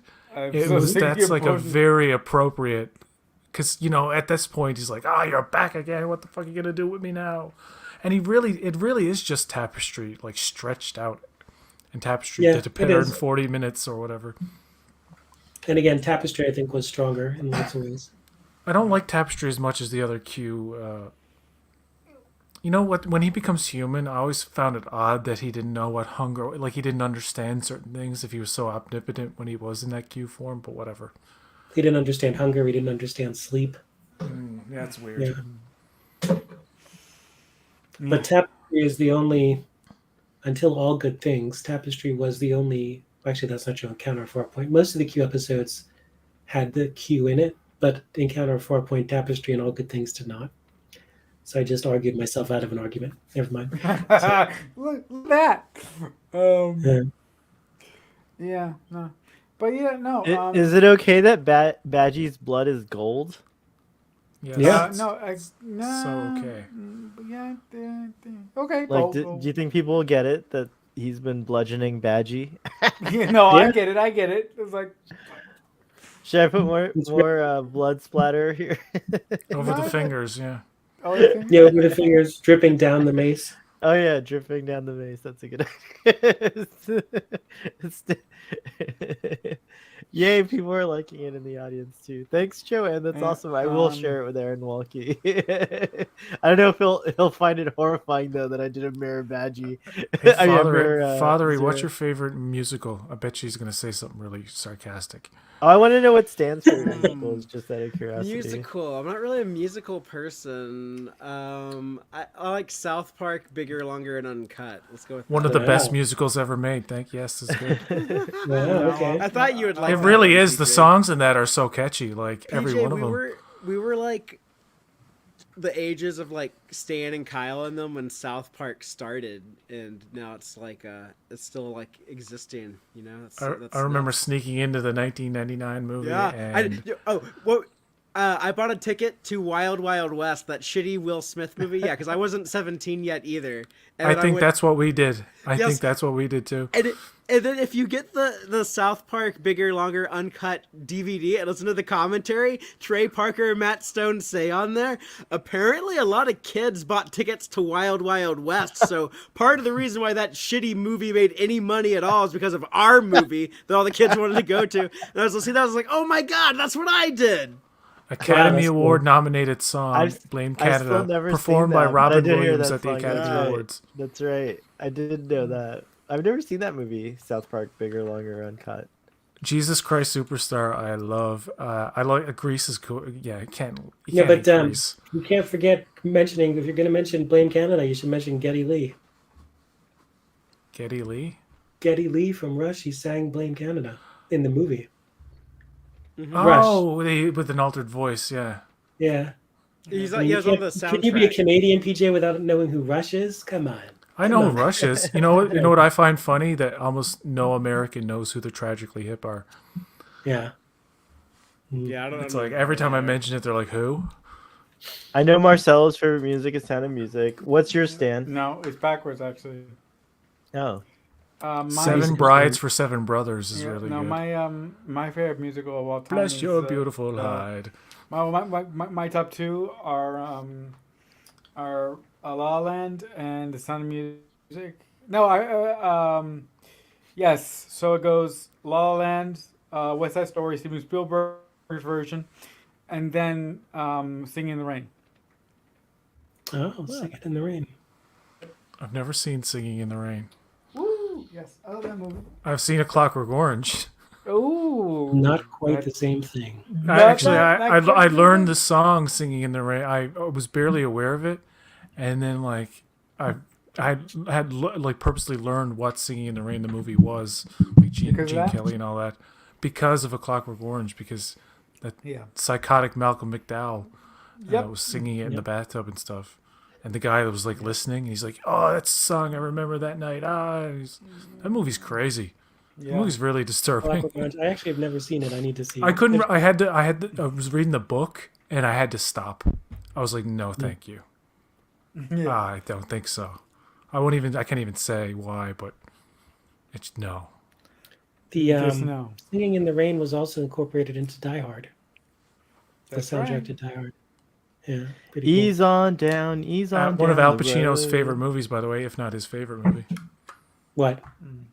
Singing in the Rain. Somebody asked him like, "What are your Yeah. favorite movies?" And the only one he could say is like, "I like a lot of different blah blah blah." And he's like, "Singing in the Rain." Yeah, Yeah. I'm like, "That's right. That sounds about right." Yeah. So for No, but- television, for me, and this was, before South Park, I fell in love with Once More with Feeling from Buffy the Vampire Slayer. Oh, how thought could they I forget did about that? Oh man, I that's thought they did an incredible. incredible job in that episode of Buffy. So musicals, I really love. Not the movie, but one of the musicals that I went to see on Broadway when I was younger was Cats, which I think is a great musical. The movie was not so good, and Les Miserables, and also Into the Woods. It's kind of a bunch of those. Never seen any of those. Also, Sweeney Todd doesn't get enough love. I think. God, I Sweeney haven't Todd, seen a lot of musicals. My God. Yeah. And then Sweeney of Todd course is really there's- good. Yeah, of course, there's like Fiddler on the Roof. That's good. Yeah, I can't forget Fiddler on the Roof. Yeah. But with Um, Topol just passed away this week. Oh yeah, that's Topol right. did. Yeah. Ben Ginium says Les Mis. Speaking about the Maquis. Mhm. It's true. The Return of Captain Invincible has Christopher Lee singing. Oh yeah. Also, another. I love Rocky The Wiz. the Rocky Horror Picture Show is really good. I didn't see that up until like a And few years Rent. ago, and I was like, "Man, this movie's fucking awesome." Also, yeah. There's Rent, also, which is- It's a trip, Anthony dude. Rabb. Go do shrooms and watch that movie. I would say, don't do shrooms. Sorry, don't do that. I love Hedwig and the Angry Inch. I'm going to choose that I've as one never of my seen that. favorite. It's so It's good. more like a hard rock type vibe to it, isn't it? Like it's a rock Let's musical, do but I don't know about the hard. I don't know if it's hard rock. I don't know. What, Hedwig and the Angry Inch is a musical? I didn't know that. I've heard Yeah, of yeah. it. Yeah, It's What's maybe what's also- the dude who made that? He was in he's a saucy actor. Oh, he's a great actor, actually. What's his name? Stan, do you know Hedwig and the Angry Inch? The Todd- original or The Todd, film. Todd Stashwick is a huge fan of his work. I don't remember in the film, but I know there's been a lot of stunt casting in the Broadway version, like Neil Patrick Harris. Hedwig and the Oh. Angry Inch. I think Wayne Brady did it. Tay Diggs. John Cameron Mitchell is the dude. Thank you, John Cameron Mitchell. Didn't he make a Short Bus or something? Short Bus Did he- is also one of his films. Yeah, I, that's a I great film. I hung around with Sookie and Lee 2 times. And I saw her in the movie. I'm like, wow, this is interesting. That movie, Hedwig and the Also- Angry Inch, like really moved me when I was a teenager. I think I was older than a teacher, maybe in my early 20s. And I remember just being so moved by the idea that it presents of like obsession and love and like, relationships and like Hedwig, how like It's a cult classic, isn't it? it's a really good film. Yeah, I highly recommend it if you haven't seen it. Also, there's Dr. Horrible sing along blog. That's really great. I like that one. Yeah, that's good. Is Priscilla Queen of the Desert a musical? I don't Yes. remember. Do they Yes, it sing? is. Isn't it What just about covers? what about the big? What is it? The I guess it could Li- still be a Littlest- musical. That's true. Is there a What's movie that? called The Littlest Whorehouse in Texas or something like that? With There Dal- is. It's the best. The best little Best whorehouse in Little Texas. Whorehouse. You The- respect that movie. I haven't seen it. PJ, Who was in PJ, it? I was Dolly I was Parton? born. I was born at the best little whorehouse in Texas. Is Dolly Parton in that movie? I Yeah. gotta look this up. Yes, Dolly Parton and Burt Reynolds. Okay, yes, that one. Okay, Yeah. I've heard of it. She's a whore. Joanne, No, oh my she gosh. is a proprietor. We have to Right. tweet what Joanne is talking about. I was also hoping Discovery would give us a musical episode. They have a chance to film it now since No, they they're won't. reshooting stuff. We have to like No, tweet they it like won't. crazy. No, they won't. We need I think that. Strange New Strange New Worlds did, right? So What? There the is musical apparently an episode? upcoming musical episode. Oh my god. yeah, Strange New Worlds. We're not supposed No, Disco Um, needed that. What if the actors Yeah. can't sing? They can. Drake, Anthony though. Rapp and Wilson Cruz are both in Rent. So yes. Can I they tell you a can little sing. Dolly Parton story? Yes. Sure. Chris Kattan was on a Fly in the Wall podcast, and he told when Dolly Parton was hosting SNL, they were doing rehearsals or something, and anyway, she found that all the men were kind of just looking at her, and she goes, "Okay, boys, I'm gonna turn my head this way, and you can all get a look." In other words, like just stare at my breasts and get it over with because you're all doing it anyway. And she's very gracious. Yeah. Everybody who's ever talked I about love Dolly her. Parton is like, Turn my she's head. the best ever. You know who I would never want to meet? Russell Crowe. He'd intimidate me. He would beat the fucking dog shit out of you on Be like, sight, "Fi- PJ. fighting all over the world. He'd be like, "Hey, are you a fucking newfie?" And then he'd just start wailing around on you. You made fun of my guest spot on Republic of Doyle. I was trying to do a Newfie accent the best I can. Kick your ass. Wow. You know what? The best thing about the Oscars last night, the only Yeah, funny it is. thing was when Jimmy Kimmel made the joke about Nicole Kidman Yep. advertising in a movie theater. And sing. Go to the Yeah. movies while you're already there. No, that's not, no, that's not the best part. She advertises go to the movies when you're already there, but she's advertising a theater that you're already sitting in about to watch a movie. You Yeah. know, Yeah. so They made fun of that. There was a skit on that of SNL. I gotta tell you, the cast of SNL now is really good, and people are not like quite catching on yet. They are I think That's fucking Chloe fantastic. Feynman, who does Nicole Kidman. Chloe Chloe Feynman. and I love Bowen Yang and the dude who does Trump, Austin Johnson. Yeah, whatever he's his really name. good. Ego Nwodum is Ego Wodum. There's a sketch So where good. she's cutting a steak yes. and she's shaking. Yeah. Oh my! With Pedro Thank you for the Pascal, battle and it's so good. damage. Lois from Temecula. Lisa from Temecula. Oh, and Weekend Update. You're gonna cook my meat. Oh yes, okay. All right, guys. This is the Battle final. damage. This is the Whoa. final. What do you guys think? That's cool. Brilliant. That looks intense. great. Yes. That's Is it? cool. Is it? Yeah. Does it need anything else, or is it ready to submit? Audience, Well, chime in as well. I don't know. Maybe you should put some lines on the legs because they kind of blended in to the background. You know what I'm saying? Oh, I see where you're saying. Yeah. Okay. Thanks. Let me see. Some highlights. I don't know. You could also just randomly lose the legs and then go to the very next picture and they're there with no explanation. do that at least 3 times an episode. Ooh, That's someone funny. says, let's see. I'm glad the time change has meant I can stay up later. And then Toddy is not worthy. Okay, I'm gonna let him know he's not worthy. It's true. Yay! So Why is he everyone, not worthy? Does Joel not like Toddy? That'd be funny because Joel's so like cool and awesome, and it would just crack me up if like the one person he didn't like was Trek on the Tube. Trek Is on the that the Tube says a case? lot of Is- stupid is that- bullshit, is and he that- thinks he's funny. He thinks Joel- he's funny. He thinks he's like people are gonna understand that he's joking, and they don't because it sounds stupid. Sorry, Joel, do you really not like Trek on the Joel- Tube? That I would love that and think that's hilarious if that's I love- true. Toddy's Please, like my please tell me brother, that's by the true, way. even if it's not true. You can lie to me.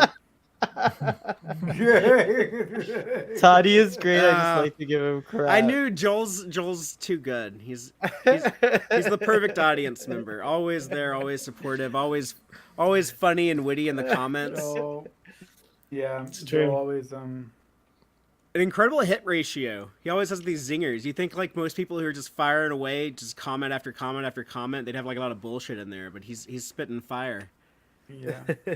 No, Joe's Joe's always great. He always likes my all the podcasts that I do. He always retweets most of them, so I always really appreciate that. Oh, Joel, thank you. And Joel, like it, yes, all of y'all in the audience, Joanne, Ben, Joel, Jill, who's probably asleep right now. She fell asleep to our dulcet tones. The folks that show up Dulcet regularly. Did I say that right? Did I say that Our correct? dulcet Do we have dulcet tones? All right, I'm saving this one as Mirror Zero. What did we say? It's Orez, right? Yes. Yes. Sure. Yeah. All right, you guys, that's 2 hours and that's 3 hours. Oh my god, it's 3 been hours. to make a 3 hours for one drawing. well, it had Wow. to be like a quality. Like I had to really paint it and do all Right, that yeah, stuff. yeah, 'cause- right. Had to be a No, that was quality very one. good. Yeah. Guys, I am going to go to bed. It is I am too. 1:00. I actually do have to work tomorrow. I'm gonna go build a plastic Japanese robot. Wow. Good luck.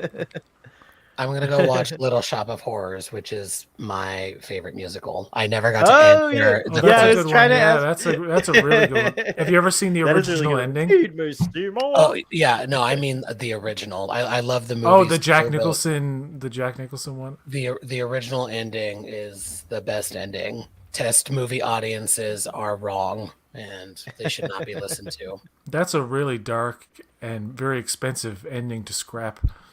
But yeah, It's true. look it up on YouTube. It's amazing. It's Yeah, spoilers for a crazy. 40-year-old musical, but everybody dies. Yeah. Yeah.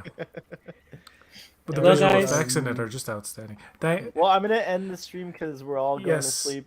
Yeah. We're all But, gonna go to anyone sleep. real going quick, to do you have sleep. One of us is watching a movie and the other one's building Oh, a yeah, yeah. robot.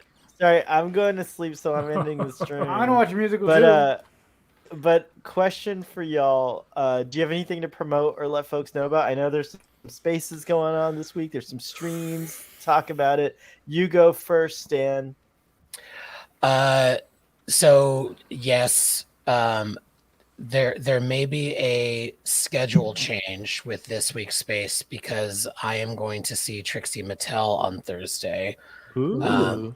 More on that on Twitter. Still talking about it with Trev. We might move it to Friday, or he may just host it without me. But, Or get Trixie TBD. to be on it. Hey, Trixie, here's my Twitter space about Star Trek. What did you think about this episode of Picard? Just rushing the stage. Ben wants to know all about the show, so you gotta tell us all about it. That's cool. Very cool. is pretty And then, Marcelo, what's going on this week in your universe? Yeah, one of my longest running podcasts is a podcast called Radio Open 5. They're new. It's a podcast that has new episodes drop every Friday. Right now, we are talking about the 5th and final season of Fringe. So if you love JJ and anything in the Bad Robot universe, you can find us and subscribe to us on YouTube or on any podcast platform on the planet. Just search Radio Open 5 and you'll find us there. Wonderful. PJ, what's going on in your world? Go to my channel, Boat Wreck. Type in Boat Wreck Live in the search, because then you'll get all the fun discussions that Marcelo and Fathery and Braxton. Sohail and Braxton and Ruben are on, and not only talk about Star Trek but other things too, like The Last of Us and movies and James all Gunn's different things. DC universe. yeah, all kinds of Oh, stuff. gosh.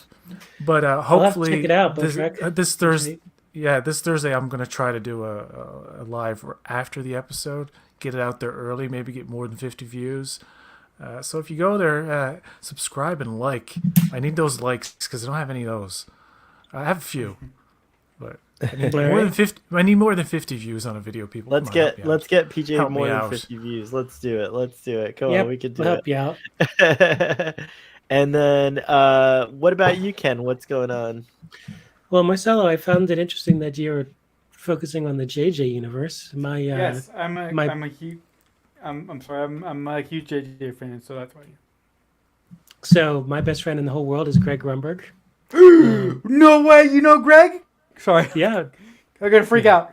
You know Greg Grunberg? Oh my god, Yeah, we he's- need to he's my partner with Talk About a Company. Yeah. We're like get out of brothers. here! Oh my god, I'm gonna have a heart attack. I love Greg. Yeah. Grunberg. Yeah, we were just before. He's also this. got the like the supreme nerd card, right? He's been in Hey. Star Wars, Star Oh Trek. my god. Yeah. Ken, next time you Whoa. talk to him, tell him that we really liked it when he showed up at STLV a couple years ago, and he should do more Trek appearances. Oh yeah, you're going this Wow. year, Ken. I'm Shouldn't- going this year. I'm going to You try to should- talk him into doing it. I Yeah. literally talked to him 10 times a day. I was just editing a video with him before I jumped on here. Wow. So- Nice. He's really like we Wow, said, we're no, brothers. Well, he's no, invited anytime he wants to come on and talk Wow, about that's anything. crazy. So I'll send him a message. yeah, We no. had some big people show up on Starfleet Boy After Dark. We It's had, weird. After Dark gets like some hits. It's Yeah, we had the the Mandalorian, Mandalorian, the actual Mandalorian. John Wayne's grandson who plays the Yeah. Mandalorian 80% of the time. It's him and not Oh, yeah, Pedro that's right. Pascal. That's right. Wow. And Shaka from Star Trek Yeah, Picard season Shaka. 1. Wow, I Shaka, feel wow. it. I love Greg Grunberg so much. Yeah, so I've met Not Shaka Khan though. I've met JJ a few times too. He's a good guy. Cool, So, man. Cool. I'll tell you this Awesome. sometime. I'll tell you the story about my experience with Star Trek 2009, Okay. which is quite the story because I got to see it before anybody else did, and Oh wow. JJ yelled at me because I was being too much of a Star Trek fan. I'll tell that story sometime. JJ yelled at me. No, he yelled. He literally yelled at me. Yeah, Really? I mean in a Wow. nice way, but he was. And, oh my god, that's Yeah. funny. And I could Well, tell. I back- could tell you very, very quickly. So, That's awesome. so yeah. So Greg and I have been friends for a very long time, since 2002, and when Heroes was out, and so one day he came and got me when I was in LA for a work project. He didn't tell me we were going. We ended up driving to the Fox Studios lot and went to the Robert Wise editing, soundstage. And it was the week that Entertainment Weekly, the magazine, put out the very first cover with Chris Pine and Zach Quinto Oh my god. in their Star Trek uniforms. And it basically, the cover said, "Can JJ save Star Trek?" Star Trek. And so I walked into this studio, and in the commissary, the magazine was sitting on a table, and I picked it up and I looked at it, and I was just looking at the cover, and to this side of my voice, I heard, "Well, what do you think? Can I?"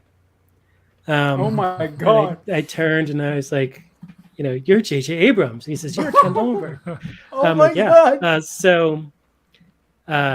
And Greg had such a shit-eating grin on his That's face because he knows how big of a awesome. Star Trek fan I was. It was Yeah. actually the day. The reason we were there was because that was the day that Greg recorded his His line? voiceover for Kirk's evil stepdad. Oh, yeah. If you Oh, get wow, one scratch okay. on my car, Yeah. just because your mom's off planet. That was Yeah. Greg, That's awesome. which was really the first words after the credits. Is it So- true that Dominic Keating was originally gonna play Kirk's stepdad? No, he auditioned. For Auditioned, Olsen. and he couldn't do it because they found out he was already involved in Star Trek. He Greg- auditioned yeah. for the security officer Olsen who died in the beam. He's like, Wow. I can't wait to kick some Romulan arse. Yeah, they asked Greg if he would audition for that, and he didn't because he was tied up with other things. Plus, he didn't want to die. Yeah, So that's crazy.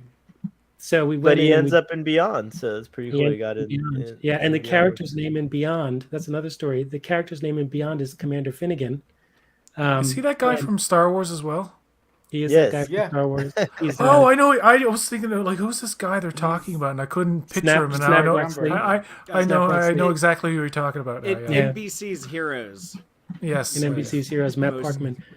most So that's probably so the story. The end of the 2008 story was I walk into an editing bay with all these big monitors, and I sit down. JJ says, "Sit down there." And this was before anybody's seen anything really, except for the Entertainment Weekly.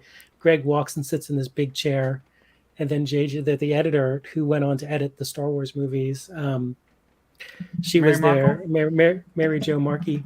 Yep. Wow. And so she was there, and so she Oh my they God, turned on think all the of monitors, and then there was the Enterprise, there was the bridge, there was all these scenes from this movie no one's seen yet, and like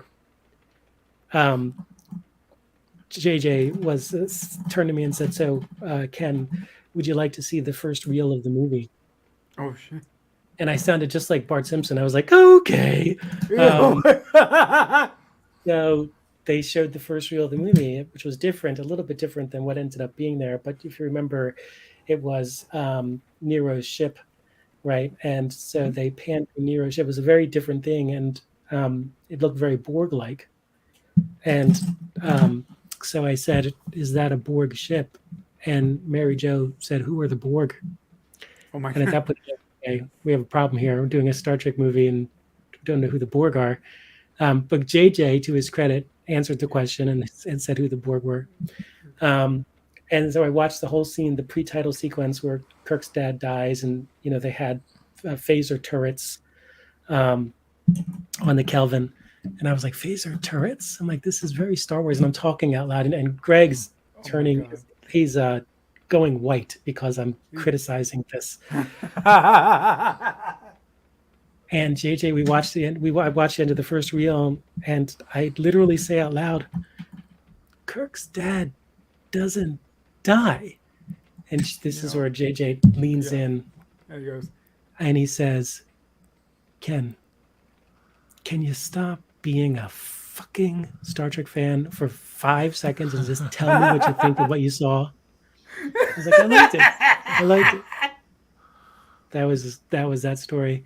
And then real quick, the other story for Star Trek Beyond, I'm in this house, I'm downstairs, and Greg calls me up. And at that point, he rarely called me. I knew he was doing the Star Trek movie, and he called me. I'm like, okay, I picked up the phone, of course. And I'm like, Greg, what's going on? He's like, I'm here with the writers for Star Trek Beyond, and they don't have a name for my character. So I told them, I said, I know I have the biggest Star Trek fan in the world is my best friend Ken, and I'm going to call him and see what could be a good name from the character. Oh my God! Really? And so, really? yeah. No way. So Oh, I was wow. like, well, from a legacy standpoint, I think you should be Finnegan. And I explained who Finnegan was. And so he was there with Simon Pegg, literally there, and he said, so Ken says I should be Finnegan. So Simon Pegg looks up who Finnegan is right there on the spot and reads through it, and I could hear Simon Pegg basically say, "Fuck yeah, that's who you are, Finnegan." And so the character was never named. It was never voice checked in the movie, but in the credits you see Commander Finnegan. So Oh my that's God. because of Good for that you. moment. I'm like, yeah, he should be Finnegan. I explained who Finnegan was, and That would rival be for Kirk. Twitter bio if I were you. That's amazing, Ken. Yeah. That's I crazy. never knew that about you. I would tell that story I know. every interaction. I would.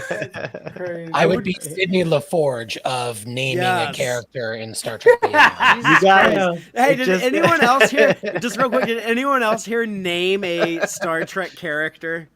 Hashtag Well, I gold. didn't actually name the character. I pulled the name forward. I But know. yeah, You named the character. yeah. See what so happens that when was you stay till the third hour and the That's 14th crazy. minute. But You're that was on a- Star- that was a great moment because and I was like, I was insufferably pleased with myself for at least a week. So- Yeah. Stan, you're always on mute. I see you saying stuff. like When all I'm night, it's been just driving me saying crazy. yes or I agree and nod, Oh, like, I'm not I gonna want to come off hear rude. your yes. We want to hear yes. We Oh. want to hear it. I love it. Listen, this is an ADHD thing, but That is sometimes God, when you crazy. everybody is having a verbal reaction, I am losing my shit, Oh, and gotcha. Okay. it drives me nuts, and I don't want to add to the cacophony. Well, if you ever do choose to or feel like That it, is you're welcome absolutely to, 'cause crazy. I love that it. Greg Bledsoe is one of your best friends. That's insane. Yeah, so the one Uh, last story for you and Marcella with JJ. So it Thank was you. JJ's birthday, and I was in town, and so we went to Malibu. And Greg said, "You want to come and meet JJ's family? It's his birthday, and your family, so just coming out." So I went and I sat next to JJ's son Henry, who ended up co-writing a Spider-Man book later on with JJ, and with Greg, and we were sitting and they wanted to do a group picture, right? So JJ ended up taking the picture, and so he was telling everybody, lean in and do this kind of thing, and I didn't. I did the exact opposite by accident, and so JJ was taking the picture, and then he goes, "Ken, no, lean in," and I said to myself, in my entire life, I'm only going to be directed by JJ Abrams once, and I fucked up. Lean in. Yeah. That's So Oh my God, that was that so story. good. Yeah. Wow, Well, that's nice. crazy. Good Father, stuff. really quickly tell us what's going on, and then I am gonna end the stream. I'm so Sure, glad we got sure. this on tape. Yeah, as yeah, the- as yeah. the kids Ken, used to Ken, say. you win the evening. You're the Yeah, winner. hell yeah, you win the evening, man. Oh Wow. man, Yeah. great stuff. Yeah, I got people messaging me. I need to bust Boogie out of here. But real quick, Text Trek live stream every Friday night, 7 p.m. Central. We're discussing each and every new episode of Star Trek Picard, and we'll cover all the other shows coming out this year: Strange New Worlds, Lower Decks, Prodigy. You can also listen to our show wherever you get your podcast. And sometimes I'm on Trek Central with Sohel on Sundays. Yeah, And, we got a lot of good responses from our last episode. Yeah, Bobby, there's with like Nick. 1,000 Yeah. people watched our stream. Yeah, it was crazy. Last time, so yeah. Yeah, so very it cool. was- Thanks, guys. It's very cool, but yeah, and that's all I got. In fact, I gotta All go right, now. and- Peace. This week, Take care, guys. See ya. This week, Starfleet Boy is traveling to New Orleans, so I'm going to try to stream from there live, but there might be some technical hiccups. I'm going to take all my equipment that I need with me, so we'll see what happens. But stay tuned for that. Guys, thanks for coming on this stream, this impromptu stream. I didn't expect like all y'all to come on here and hang out. And it started out as me bitching about cursing and all the Bitching. people. Bitching about the people who are bitching about cursing, and then it ended up, being just like a lovely time as usual. That's So funny. thank you. Bitchin'. But thank you, everyone. Is it Mardi Gras? I hope it's not Mardi Gras. I'm not prepared for that. Anyways, live long and prosper, and we will see you next time, guys. Thank you very much. Thank you. Bye, guys. Thanks very much.